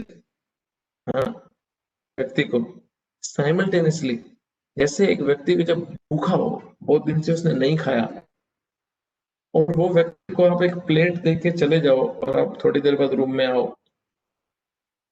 तो वो व्यक्ति के तीन लक्षण होंगे जिससे ये पता चलेगा कि इसने खाना खा लिया है। क्या? उसको मजा भी आएगा खाना खा के, उसको स्ट्रेंथ भी फील होगा, नरिश भी फील होगा, और तीसरा उसका भूख से जो तड़प रहा था वो रिलीफ भी उसको मिल जाएगा। सिमिलरली जो भगवान की भक्ति कर रहा है, हाँ, उसको सेम ये तीन लक्षण आते हैं। सेम ये तीन लक्षण उसको आते हैं कि वो भक्ति से प्लेजर फील करता है। जब वो डिवोशनल एक्टिविटीज में एंगेज्ड होता है तो उसको प्लेजर फील होता है, उसको स्पिरिचुअली नरिश्ड फील होता है, उसको स्पिरिचुअली स्ट्रांग फील होता है, और उसका भूख मिटने लगती है। वो भूख क्या है? मेटीरियल डिजायर्स की भूख, और से और उसकी हैंकरिंग की भूख, ये पालो वो भी कर लो, ये भी चाहिए वो भी चाहिए, वो पीसफुल होने लगता है। हाँ, वो व्यक्ति को पीसफुल होने लगता है, उसको डिटैचमेंट आने लगती है मटेरियल एटमॉस्फेयर से। तो ये तीन सिम्टम्स हमारे को हमारे भक्ति की प्रोग्रेस में खुद जज करते हैं, जज करने के लिए मदद करते हैं। जब हम ये देख सकते हैं कि हम भक्ति में तरक्की आगे कर रहे हैं या नहीं। तीन सिम्टम, हैप्पी होना चाहिए व्यक्ति और हैप्पी फील होना चाहिए। तो ऐसा नहीं है कि हम बड़े ही मिजरेबल एकदम बुरे हाल में हो और हम रातों रात एकदम से नाच गाने लगेंगे। You can feel a difference। भक्ति के 6 कैरेक्टरिस्टिक हैं। उसका पहला कैरेक्टरिस्टिक है, जो कोई ढंग से अगर कोई भक्ति कर रहा है तो उसका पहला कैरेक्टरिस्टिक है क्लेशाग्नि। उस क्लेशाग्नि, क्लेशों का जो पहाड़ उसके सर पर पड़ा है वो ठंडा होने लगता है, वो क्लेशों की घनी होने लगती है, क्लेश उसके जीवन से कम होने लगते हैं। दूसरा, शुभदा, के जीवन में सब कुछ ऑस्पिशियस होने लगता है। तो अगर कोई व्यक्ति भक्ति करते हुए हैप्पी फील नहीं कर रहा, तो सबसे पहले उसको ये देखना है कि वो भक्ति ठीक से कर भी रहा है कि नहीं कर रहा। या किश किश राम राम, किश किश राम राम, किश किश किश किश किश किश राम राम राम राम, किश किश किश किश किश, ऐसी चैंटिंग तो नहीं कर रहा, तो उसको नरिश नहीं फील होगा। हाँ, अगर हमारी चैंटिंग हरे राम की जगह हल्दीराम है ना, तो हैप्पीनेस एक्सपीरियंस नहीं होगा भक्ति में, क्योंकि हम ठीक से उसको प्रैक्टिस नहीं कर रहे। तो ये बड़ा इंपॉर्टेंट है देखना कि हम प्लेजर फील कर रहे हैं, हाँ, भक्ति करते समय प्लेजर फील कर रहे हैं, नरिश्ड फील कर रहे हैं। और नरिशमेंट कैसे पता चलती है? क्योंकि नरिशमेंट जब होती है तो व्यक्ति को बेसिकली भगवान के एक्सपीरियंस जब होता है उस व्यक्ति को, तो स्पिरिचुअली स्ट्रेंथ भी फील करता है व्यक्ति। व्यक्ति स्पिरिचुअली स्ट्रेंथ फील करता है। फिर वो किसी भी छोटे मोटे इधर उधर के कारण से ऐसा नहीं है कि प्रभु माला करने का भूल गया, आज मन नहीं था, आज बिजी था, नहीं, उसको नरिश्ड फील हो रहा है, उसको हैप्पीनेस फील हो रहा है, तो व्यक्ति और एक्साइटेड रहता है, और एंथुजियास्टिक रहता है और से और भक्ति करने के लिए। और तीसरा, उसका रिलीफ मिलता है व्यक्ति को, किससे? और से और मटेरियल डिजायर बर्न हो रही है अंदर, ये भी लेना है, वो भी लेना है, उसके पास है, मेरे पास क्यों नहीं है, ये गैजेट, पूरी गैजेट, घर बड़ा, 10 घर, 20 घर, और वो लगा हुआ। तो ये 3 लक्षण हर व्यक्ति को मदद करते हैं ये जानने के लिए कि वो भक्ति में तरक्की कर रहा है या नहीं कर रहा। हमारे को किसी दूर वाले व्यक्ति से ही नहीं पूछना कि प्रभु आप मुझे बताओ मैं तरक्की कर रहा हूँ कि नहीं कर रहा भक्ति में। हाँ, बोले तुम्हारा तिलक आजकल सीधा हो गया तो तरक्की तो कर रहे हो, तुम आजकल धोती कुर्ता प्रेस करके आते हो, लगता है बड़े स्पिरिचुअल हो गए हो, ये लक्षण नहीं है।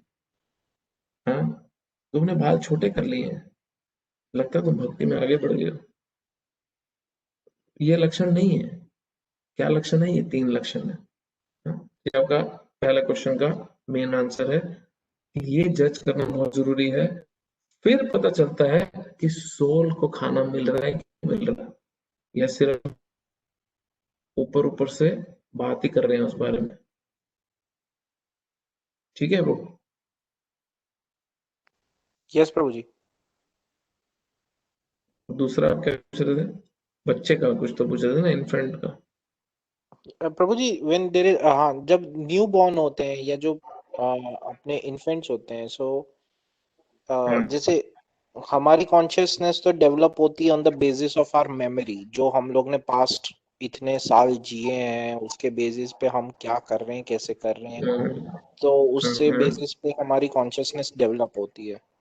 बट जब इन्फेंट होते हैं या किड्स होते हैं या जो आपके एट दिस नेसेंट एज जहाँ पे आप उनको ढाल रहे हैं टुवर्ड्स भक्ति, हाँ, टुवर्ड्स, हाँ, तब जैसे वो तो अभी बोल भी नहीं पा रहे, समझ भी नहीं पा रहे, सुन भी, आई मीन सुनने के अलावा उनके पास और कोई ऑप्शन नहीं है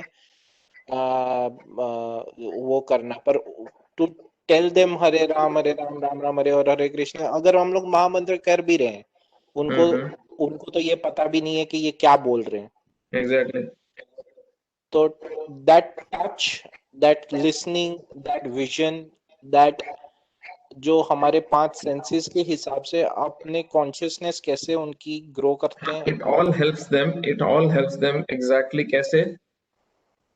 बच्चे को चॉकलेट के अलावा कुछ पसंद नहीं होता।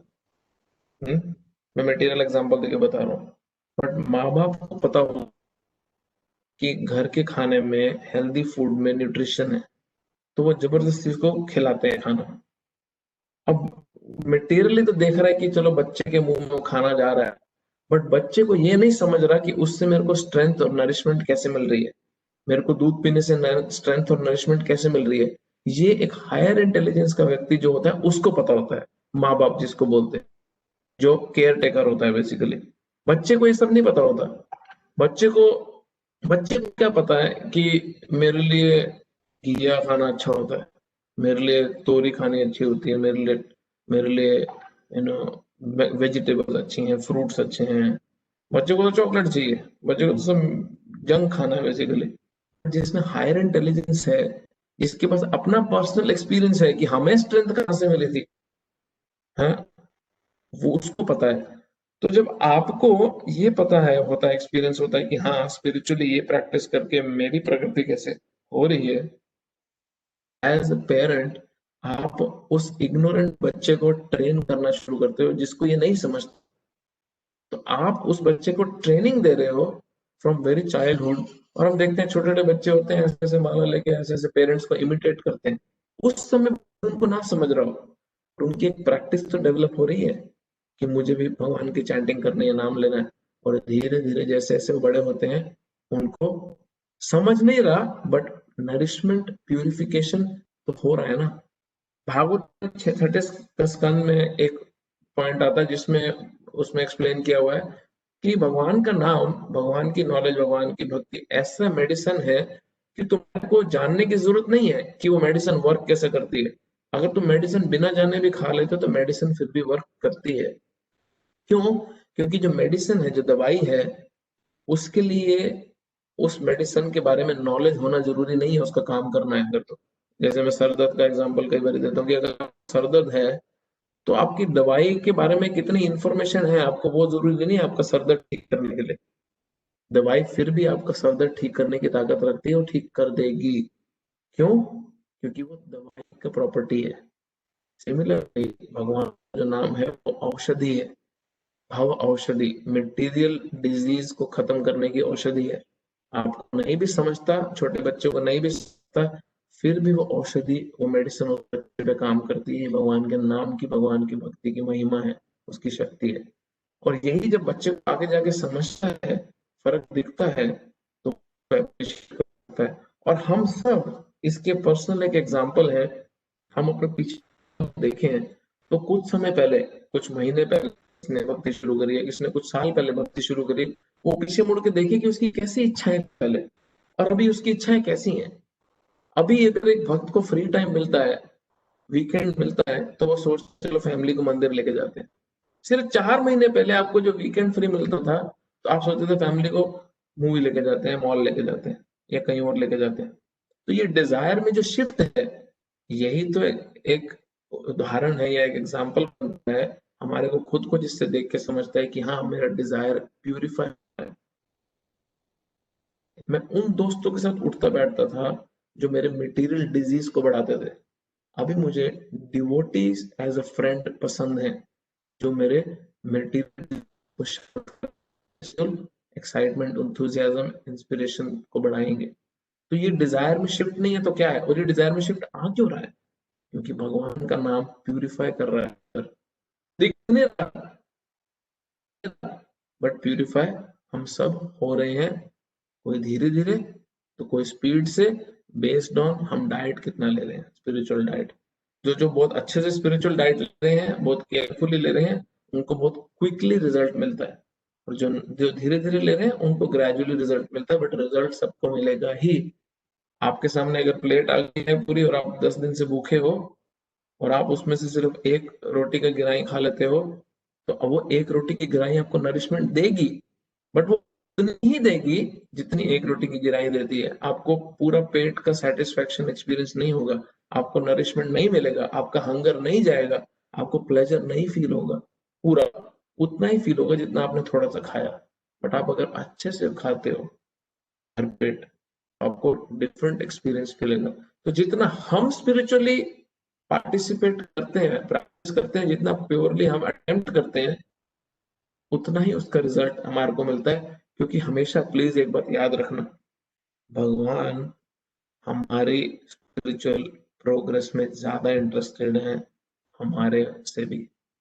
तो हम जब एक स्टेप लेते हैं भगवान की भक्ति करने में, तो वो 10 20 50 100 स्टेप लेते हैं हमारे लिए।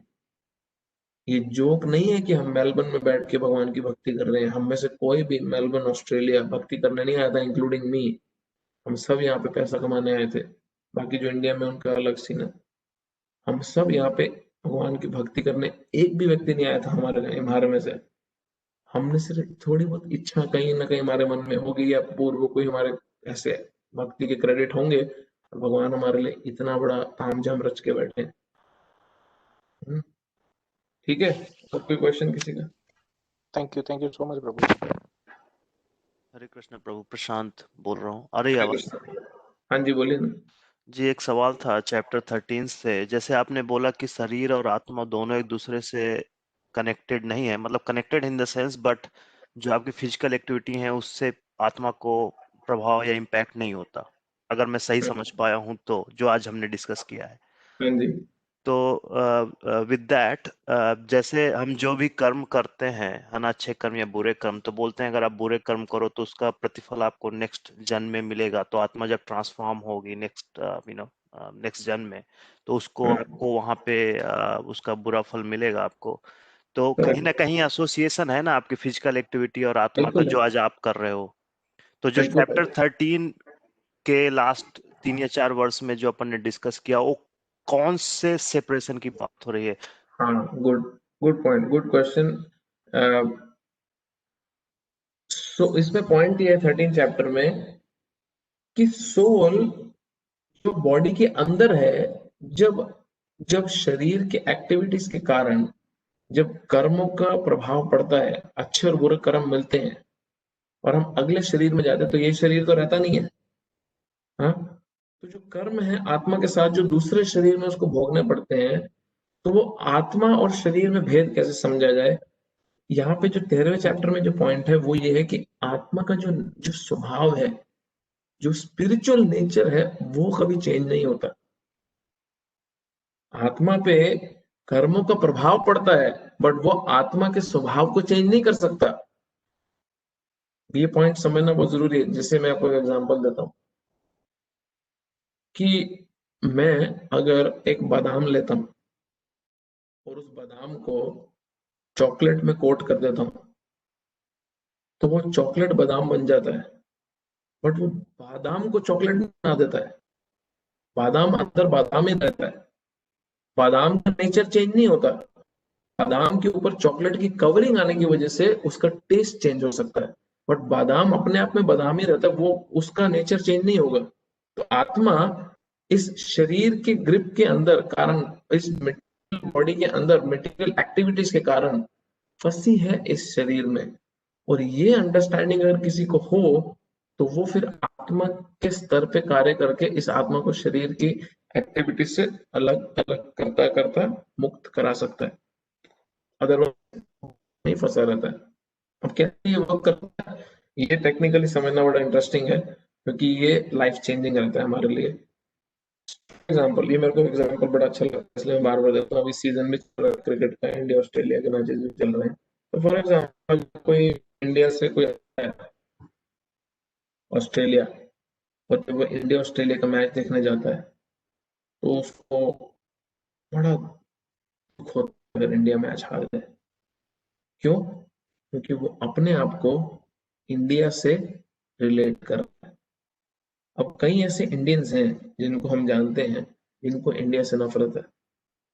उनको वहाँ की करप्शन, पोल्यूशन, पॉपुलेशन, हर चीज से उनको नफरत है, और वो अपने आप को ऑस्ट्रेलियन मानने लगते हैं। 8, 10, 15 साल बाद उनकी बोली चेंज होने लगती है, उनका चेंज होने लगते हैं, उनको इंडियंस ही यक्की लगते हैं। उनको लगता है क्या ये कहाँ में पैदा हो गया, ये कंट्री है देखो कितनी लकी कंट्री है, white people, amazing people and all, जो भी उनका मान सकता है। 15 साल बाद जब क्रिकेट मैच देखने जाता है इंडिया ऑस्ट्रेलिया का, तो जब ऑस्ट्रेलिया हारती है तो उसको तब दुख होता है। व्यक्ति वही है ना, फर्क आया, उसने अपने को एक पर्टिकुलर देश से कनेक्ट फील किया, और उस जगह का सुख और दुख उस सुख होता है। हाँ? वही व्यक्ति जब खुद को इंडियन के ग्रिप में मानता है तो इंडिया की हार जीत उसको सुख दुख होता है। वो जब अपना आउटर लेयर चेंज करके ऑस्ट्रेलियन मानने लगता है तो उसको ऑस्ट्रेलियन की हार, ऑस्ट्रेलिया की हार में सुख दुख, जीत हार में सुख दुख महसूस होता है। व्यक्ति में फर्क नहीं आया, उसने इस शरीर को ही सेल्फ मान लिया, सच्चाई मान लिया, इसी के बेस पे सब कुछ मान लिया, तो इस शरीर से जुड़े हर सुख दुख में तो उसको भोगने पड़ेंगे। जैसे फॉर एग्जांपल अभी अभी ये एग्जांपल सिंपल है, आपने कई बार सुने हो सकते हैं, बट ये बहुत इंस्ट्रक्टिव है।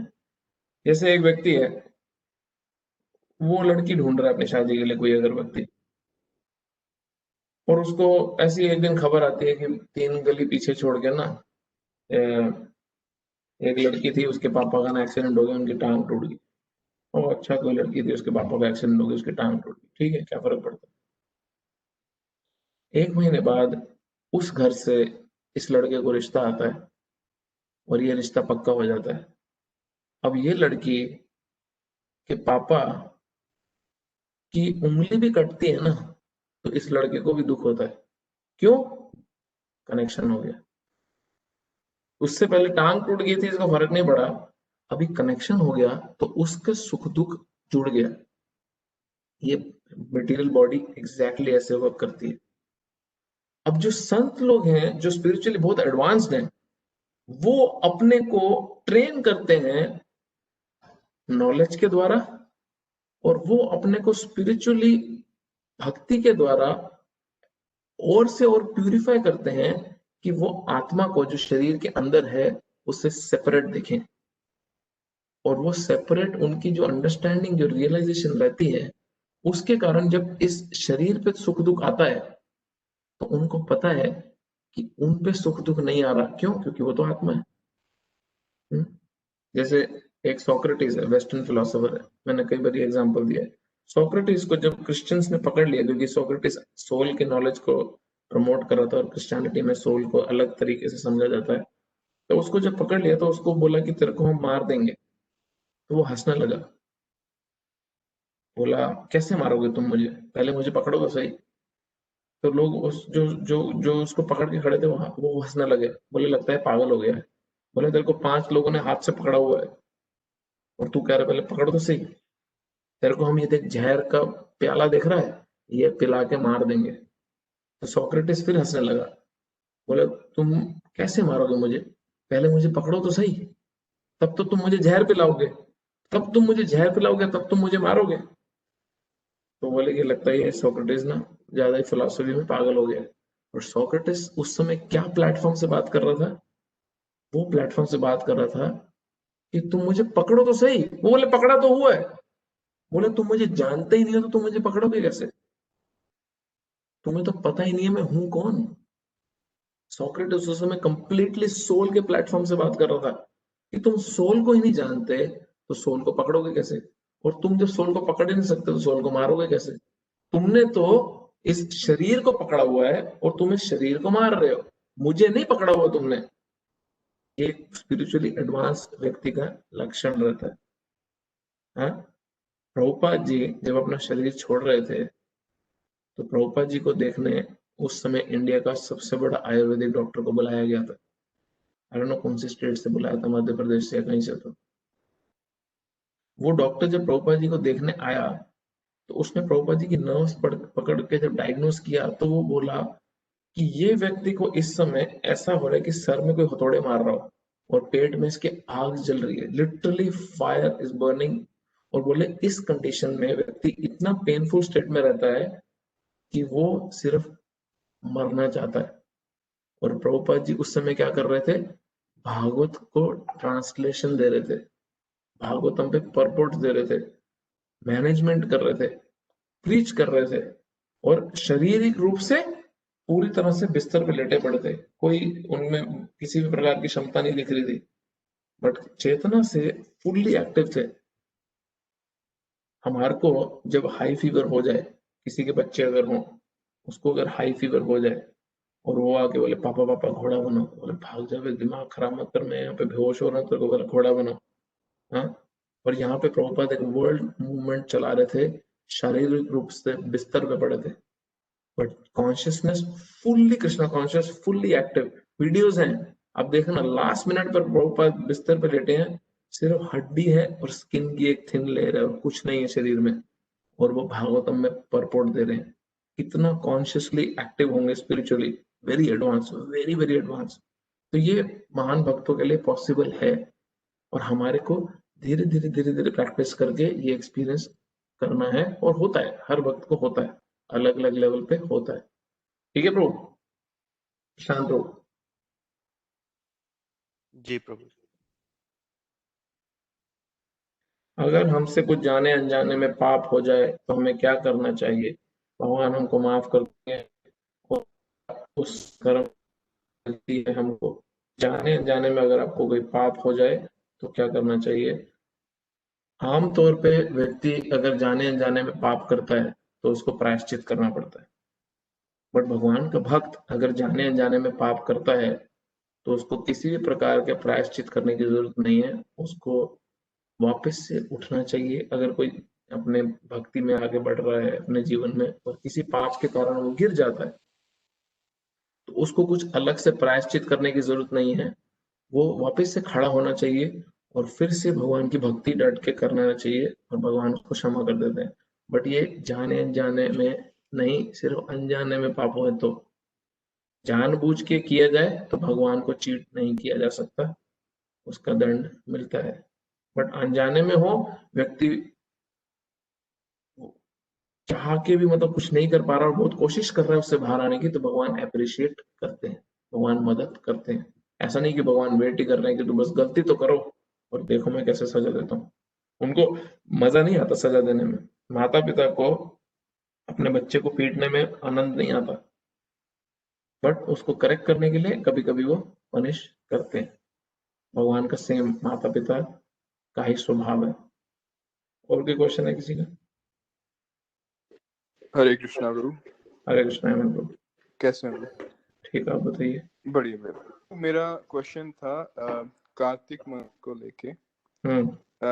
जैसे होता है क्या है, जैसे कार्तिक मंथ के टाइम पे बहुत सारे डिवोटीज और जैसे कुछ ना कुछ वाउज लेते हैं कि मंगला आना चाहिए। जो नए होते हैं वो 16 राउंड्स की करते हैं अपनी अपनी कैपेसिटी के हिसाब से। जब भी कार्तिक मंथ जैसे फिनिश होता है तो फिर से वो ढीलापन शुरू हो जाता है। या जैसे कईयों ने वाव ली होती है 16 राउंड्स की, वो भी वहां पे थोड़ा रुकावट आने लगती है और चीजों में बिजी हो जाते हैं। तो उस चीज में क्या करना चाहिए? देखो, दो चीजें। एक तो पहला है कि जब कोई एक अच्छी आदत या बुरी आदत भी जब उसको 1 महीने के लिए किया जाए तो उसको अपनी नेचुरल हैबिट बनाना बड़ा आसान हो जाता है, क्योंकि वो आपकी हैबिट बन चुकी होती है ऑलरेडी 1 महीने से। तो उसको कंटिन्यू करना बड़ा इजी रहता है। बट फिर कई बार हमारा माइंड हमारे को चीट कर देता है। क्यों? क्योंकि अभी भी हम, ये बहुत इंपॉर्टेंट है समझना, हम में से काफी सारे लोग अभी भी भक्ति कर तो रहे हैं, बट हम इसको हॉलीडे पैकेज की तरह करते हैं, एक लग्जरी हॉलीडे पैकेज की तरह। जब हम इस संसार से, अपने जॉब से काम कर करके स्ट्रेस्ड हो जाते हैं, तो हमने अपने अपने एक फार्म हाउस लेके वहां पे हमने अपने अपना एक हॉलीडे इन बना रखा है। जब हम अपने रेगुलर डे में रोज की रोज अपने कार्यों में बड़े एग्जॉस्ट हो जाते हैं, तो फिर हम सोचते हैं परिवार वालों के साथ, चलो जी चलो अब छुट्टी पे अपने फार्म हाउस में जाते हैं। और हम क्या सोचते हैं, जब हम बड़े स्ट्रेस्ड हो जाते हैं, अपने माइंड में जीवन दुखी दुख देने के परेशान करने लगता है और हमें लगता है कि अभी मैं अपने मटेरियल एक्टिविटीज से इसका सोल्यूशन नहीं कर पाऊंगा, तो हम क्या सोचते हैं, चलो जी चलो अभी भगवान की भक्ति अच्छे से कर लेते हैं। तो जब कभी थोड़ा सा माइंड ना स्ट्रेस्ड हो गया, चलो भक्ति कर लें, अभी थोड़ा नाम ले लें, मंदिर चल लें, सेवा कर लें, 16 राउंड कर लें, चैंटिंग कर लें। फिर रिलैक्स होने लगते हैं, हमारे जीवन में सब शुभ होने लगता है, ऑस्पिशियस होने लगता है, चीजें ठीक होने लगती हैं। कुछ समय बाद हमारी छुट्टियां खत्म हो जाती हैं, हम वापस पे काम पे चले जाते हैं। भगवान को बोलते हैं आप तो फार्म हाउस पे रहो, हम मिलेंगे आपसे, अभी मैं बिजी हूँ अपने काम में। भक्ति कोई लग्जरी हॉलीडे पैकेज नहीं है जिसको जब परेशान हो तो किया जाए। भक्ति रोज की दाल रोटी है, रोज का खाना है, जिसके बिना हम सस्टेन नहीं कर पाएंगे। सोल को खाना रोज खिलाओ जिस तरह शरीर को खाना रोज खिलाते हो। थोड़ा थोड़ा नहीं, अच्छे से खिलाओ। खुद अच्छे से खाते हैं ना? हाँ, नहीं तो रोज आप भी रोज 1 गिलास पानी और 1 केला खा के गुजारा कर लो। उतना कर लोगे तो 2-4 माला करके आप भी गुजारा कर लो स्पिरिचुअली, क्या प्रॉब्लम? हाँ, नहीं, हमें प्रॉपर खाना चाहिए, हेल्दी रहना है, 2-3 टाइम खाना है, अपने बच्चों को भी खिलाना है, परिवार को भी खिलाना है, और सोल को नहीं खिलाना है। क्यों? क्योंकि सोल तो पड़ोसी की है, सोल को मेरी थोड़ी ना है। सोल तो मैं उधार पे लाया था, सोल तो किराए पे थी, अभी किराया खत्म हो गया, अब तो सोल को फीड करने की जरूरत नहीं है। ये हमें ऐसा लगता है। और ये क्यों लगता है ऐसा? क्योंकि हम इनफ सुनते नहीं है, इनफ पढ़ते नहीं है, इसलिए उसकी अहमियत, उसकी वैल्यू महसूस नहीं होती। तो प्लीज प्लीज मेरा सबसे रिक्वेस्ट है, अपनी स्पिरिचुअल लाइफ को, अपनी स्पिरिचुअल प्रैक्टिसेस को, अपनी भक्ति को, अपनी साधना को लग्जरी हॉलीडे पैकेज की तरह कृपया ट्रीट ना करें। जब स्ट्रेस हो जाएगा तो भगवान के पास जाएंगे, नहीं, उसको रोज की दाल रोटी सब्जी की तरह ट्रीट करें, जो हमारे को खानी ही खानी है, प्रॉपर खानी है, तीनों टाइम खानी है, स्वस्थ अगर रहना है स्पिरिचुअली भी और मानसिक तौर पे भी। तो 16 राउंड एक भक्त के लिए बहुत अच्छा स्टैंडर्ड है। अगर हम उस स्टैंडर्ड पे आ जाते हैं तो उससे नीचे जाना मतलब हम अपना अननेसेसरी नुकसान कर रहे हैं। तो ये स्टैंडर्ड से नीचे मत जाओ, स्टैंडर्ड हमेशा ऊपर जाना चाहिए, नीचे नहीं आना चाहिए। हरे कृष्णा। ठीक है प्रभु, और कोई क्वेश्चन है किसी का? कृष्णा प्रभु, पूनम बोल रही हूँ। हरे कृष्णा माता जी, कैसे हो? जी अच्छी हूँ प्रभु। ये पूछना था प्रभु कि क्या आहार का भी असर ईश्वर की भक्ति पर पड़ता है? बहुत ये पड़ता है, अगर इसको बहुत पड़ता है। इनडायरेक्टली जी, क्या जैसे कोई है अगर नॉनवेज खाकर भी कोई ईश्वर की भक्ति की जा सकती है क्या? ईश्वर की भक्ति नॉनवेज खा के शुरुआत की जा सकती है, क्योंकि ईश्वर आपको मना नहीं करेंगे कि आप नॉनवेज खाते हो तो मेरी भक्ति नहीं कर सकते। बट ईश्वर की भक्ति शुद्ध रूप से प्राप्त नहीं की जा सकती अगर कोई नॉनवेज खा रहा है तो। क्योंकि एक पिता है, उसके 10 बच्चे हैं, एक बच्चा अपंग है, हैंडीकैप्ड है, तो बाकी भाई बहन उसको देखते हैं कि अरे ये तो हैंडीकैप्ड है, इसकी क्या वैल्यू है, चल थप्पड़ मार दिया। दूसरे देखते हैं अरे इसकी क्या वैल्यू, चल जा, तो किसी काम का नहीं है, उसको बुली करा, उसको चिढ़ाया, नुकसान पहुंचाया। तो जो पिता है, जो फादर है, उसका ऐसे बच्चों से जो अपने वीकर बच्चे को मिसट्रीट कर रहे हैं उसके प्रति स्नेह डेवलप नहीं होगा। तो भगवान जो पिता है, जिसके सारी स्पीशीज उनके बच्चों की तरह है, हम जब अपने को सुपीरियर समझ के एक वीकर स्पीशी को एक्सप्लॉइट करते हैं खाने के लिए किसी भी कारण से, तो भगवान को ये प्लीज नहीं करता है किसी भी रूप में, उनको अट्रैक्ट नहीं करता है किसी भी तरीके से। तो भगवान की भक्ति शुरू तो की जा सकती है अगर कोई नॉनवेज खाता है, और भगवान की भक्ति प्राप्त नहीं की जा सकती फाइनल स्टेज में, या एडवांस नहीं कर सकता व्यक्ति बहुत ज्यादा अगर वो नॉनवेज खाना कंटिन्यू करता है। पहला रीजन। दूसरा, खाना हमारी चेतना को बहुत प्रभाव देता है। क्यों?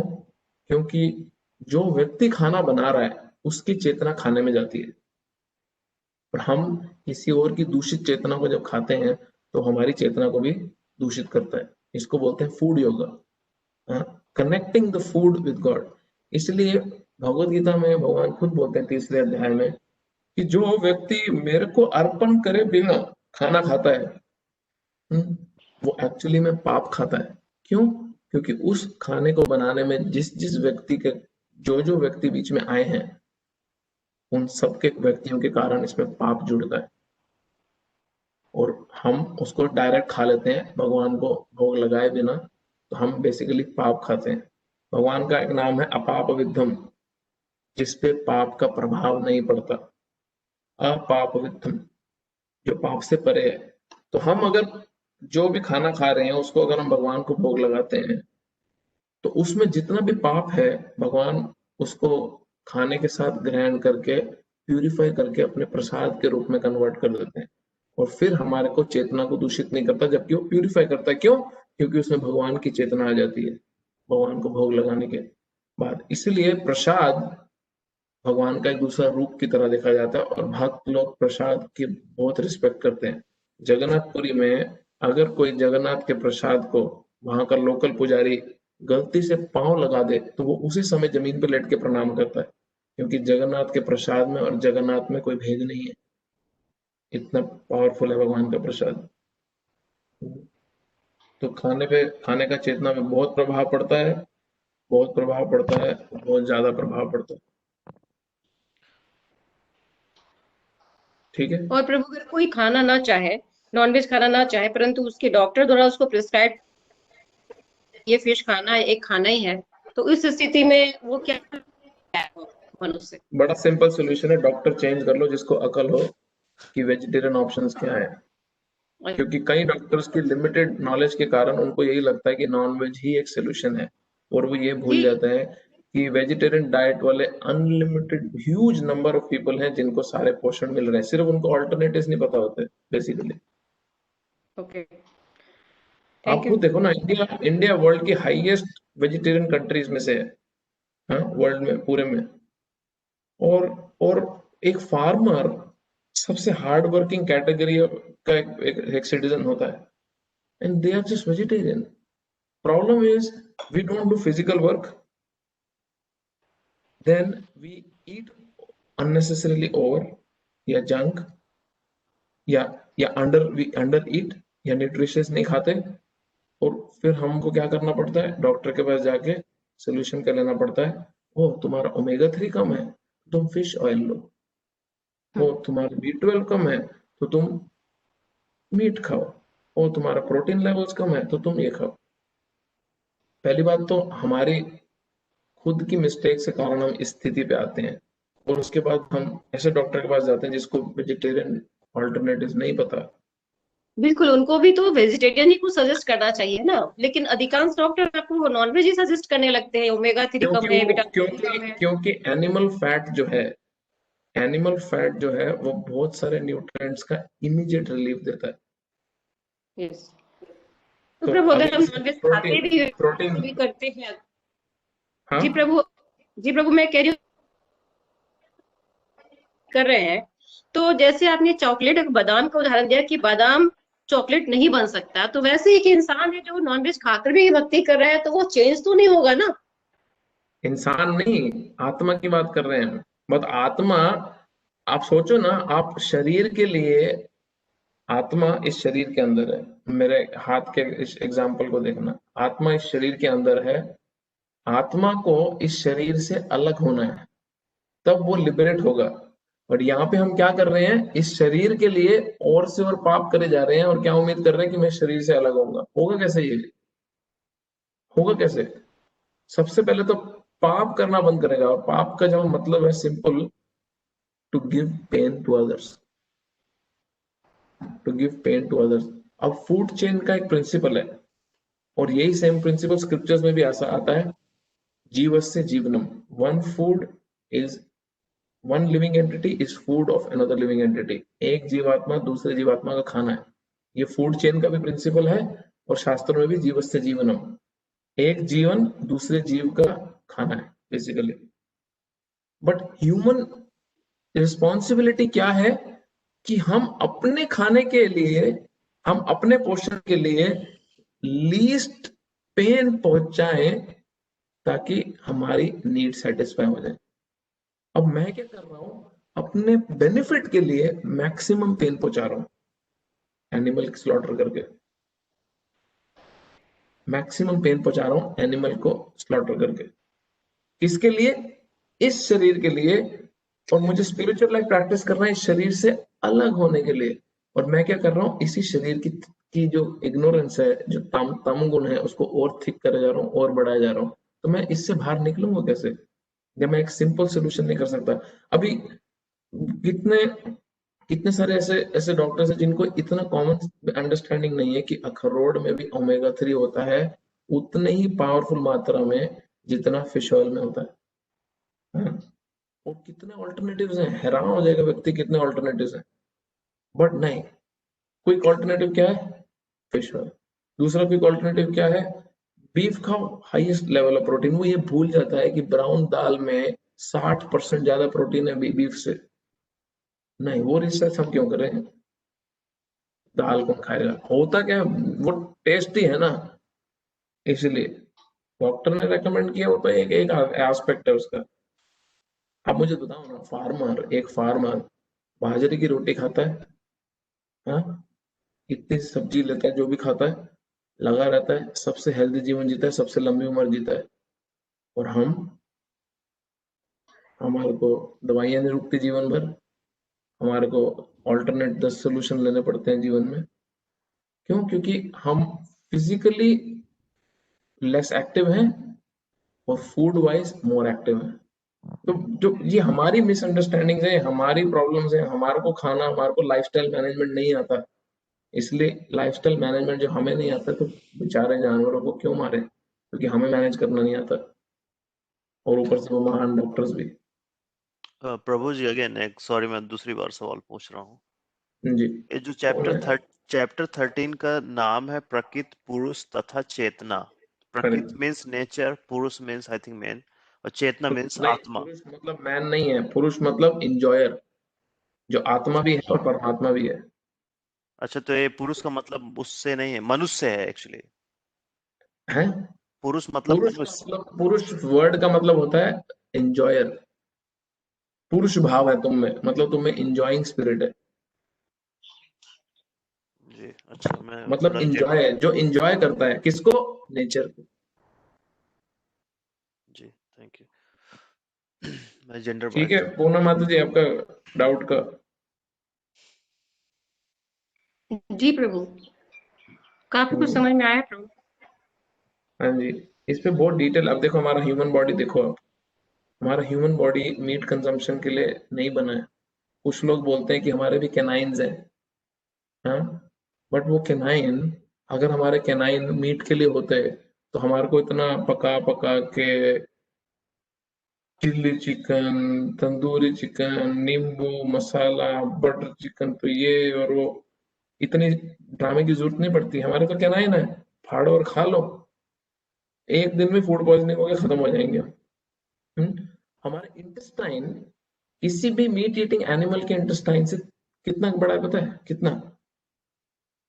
मल्टीपल टाइम्स बड़ा है, मल्टीपल टाइम्स बड़ा। क्यों? हम जब फ्लैश को खाते हैं तो फ्लैश रॉट होना शुरू होता है, और जब वो रॉट होने लगता है तो वो टॉक्सिन्स प्रोड्यूस करता है, और जितना लंबा समय में हमारे इंटेस्टाइन में रहता है उतना ही हमारे लिए नुकसानदायक है, क्योंकि वो कॉन्स्टेंटली टॉक्सिन्स प्रोड्यूस कर रहा है। बट जितने भी एनिमल वगैरह, जितने भी टाइगर वुल्फ वगैरह मीट ईटिंग एनिमल्स हैं, उनका इंटेस्टाइन मेरे को ध्यान नहीं आ रहा 3 गुना या 7 गुना छोटा होता है हमारे इंटेस्टाइन से, और बहुत क्विकली मीट प्रोसेस होके बाहर, जो फ्लैश प्रोसेस होके उनकी बॉडी को एनर्जी देके बाहर निकल आता है स्टूल की फॉर्म में, मल के रूप में। बट हमारे में 3 गुना या 7 गुना जितना भी हमारा डिफरेंस है, उतना ज्यादा समय अंदर रहता है हमारी बॉडी में। ये कभी आपने प्रभु खाया है क्या नॉनवेज? हाँ, मैं तो बचपन से खाया है। मैंने 19 ईयर्स की एज में छोड़ा आगे। मैं वही बिल्ली हूँ जो बहुत चूहे खा के हज पे चली है। तो भगवान की भक्ति की कृपा है कि भगवान चूहे खाने वाली बिल्ली को भी हज पे एक्सेप्ट करते हैं। प्रभु, इसलिए मैंने पहला कुछ नहीं तो हमारी औकात नहीं है ऐसा बक करने की। थैंक यू प्रभु। हरे कृष्ण। और कोई क्वेश्चन किसी का?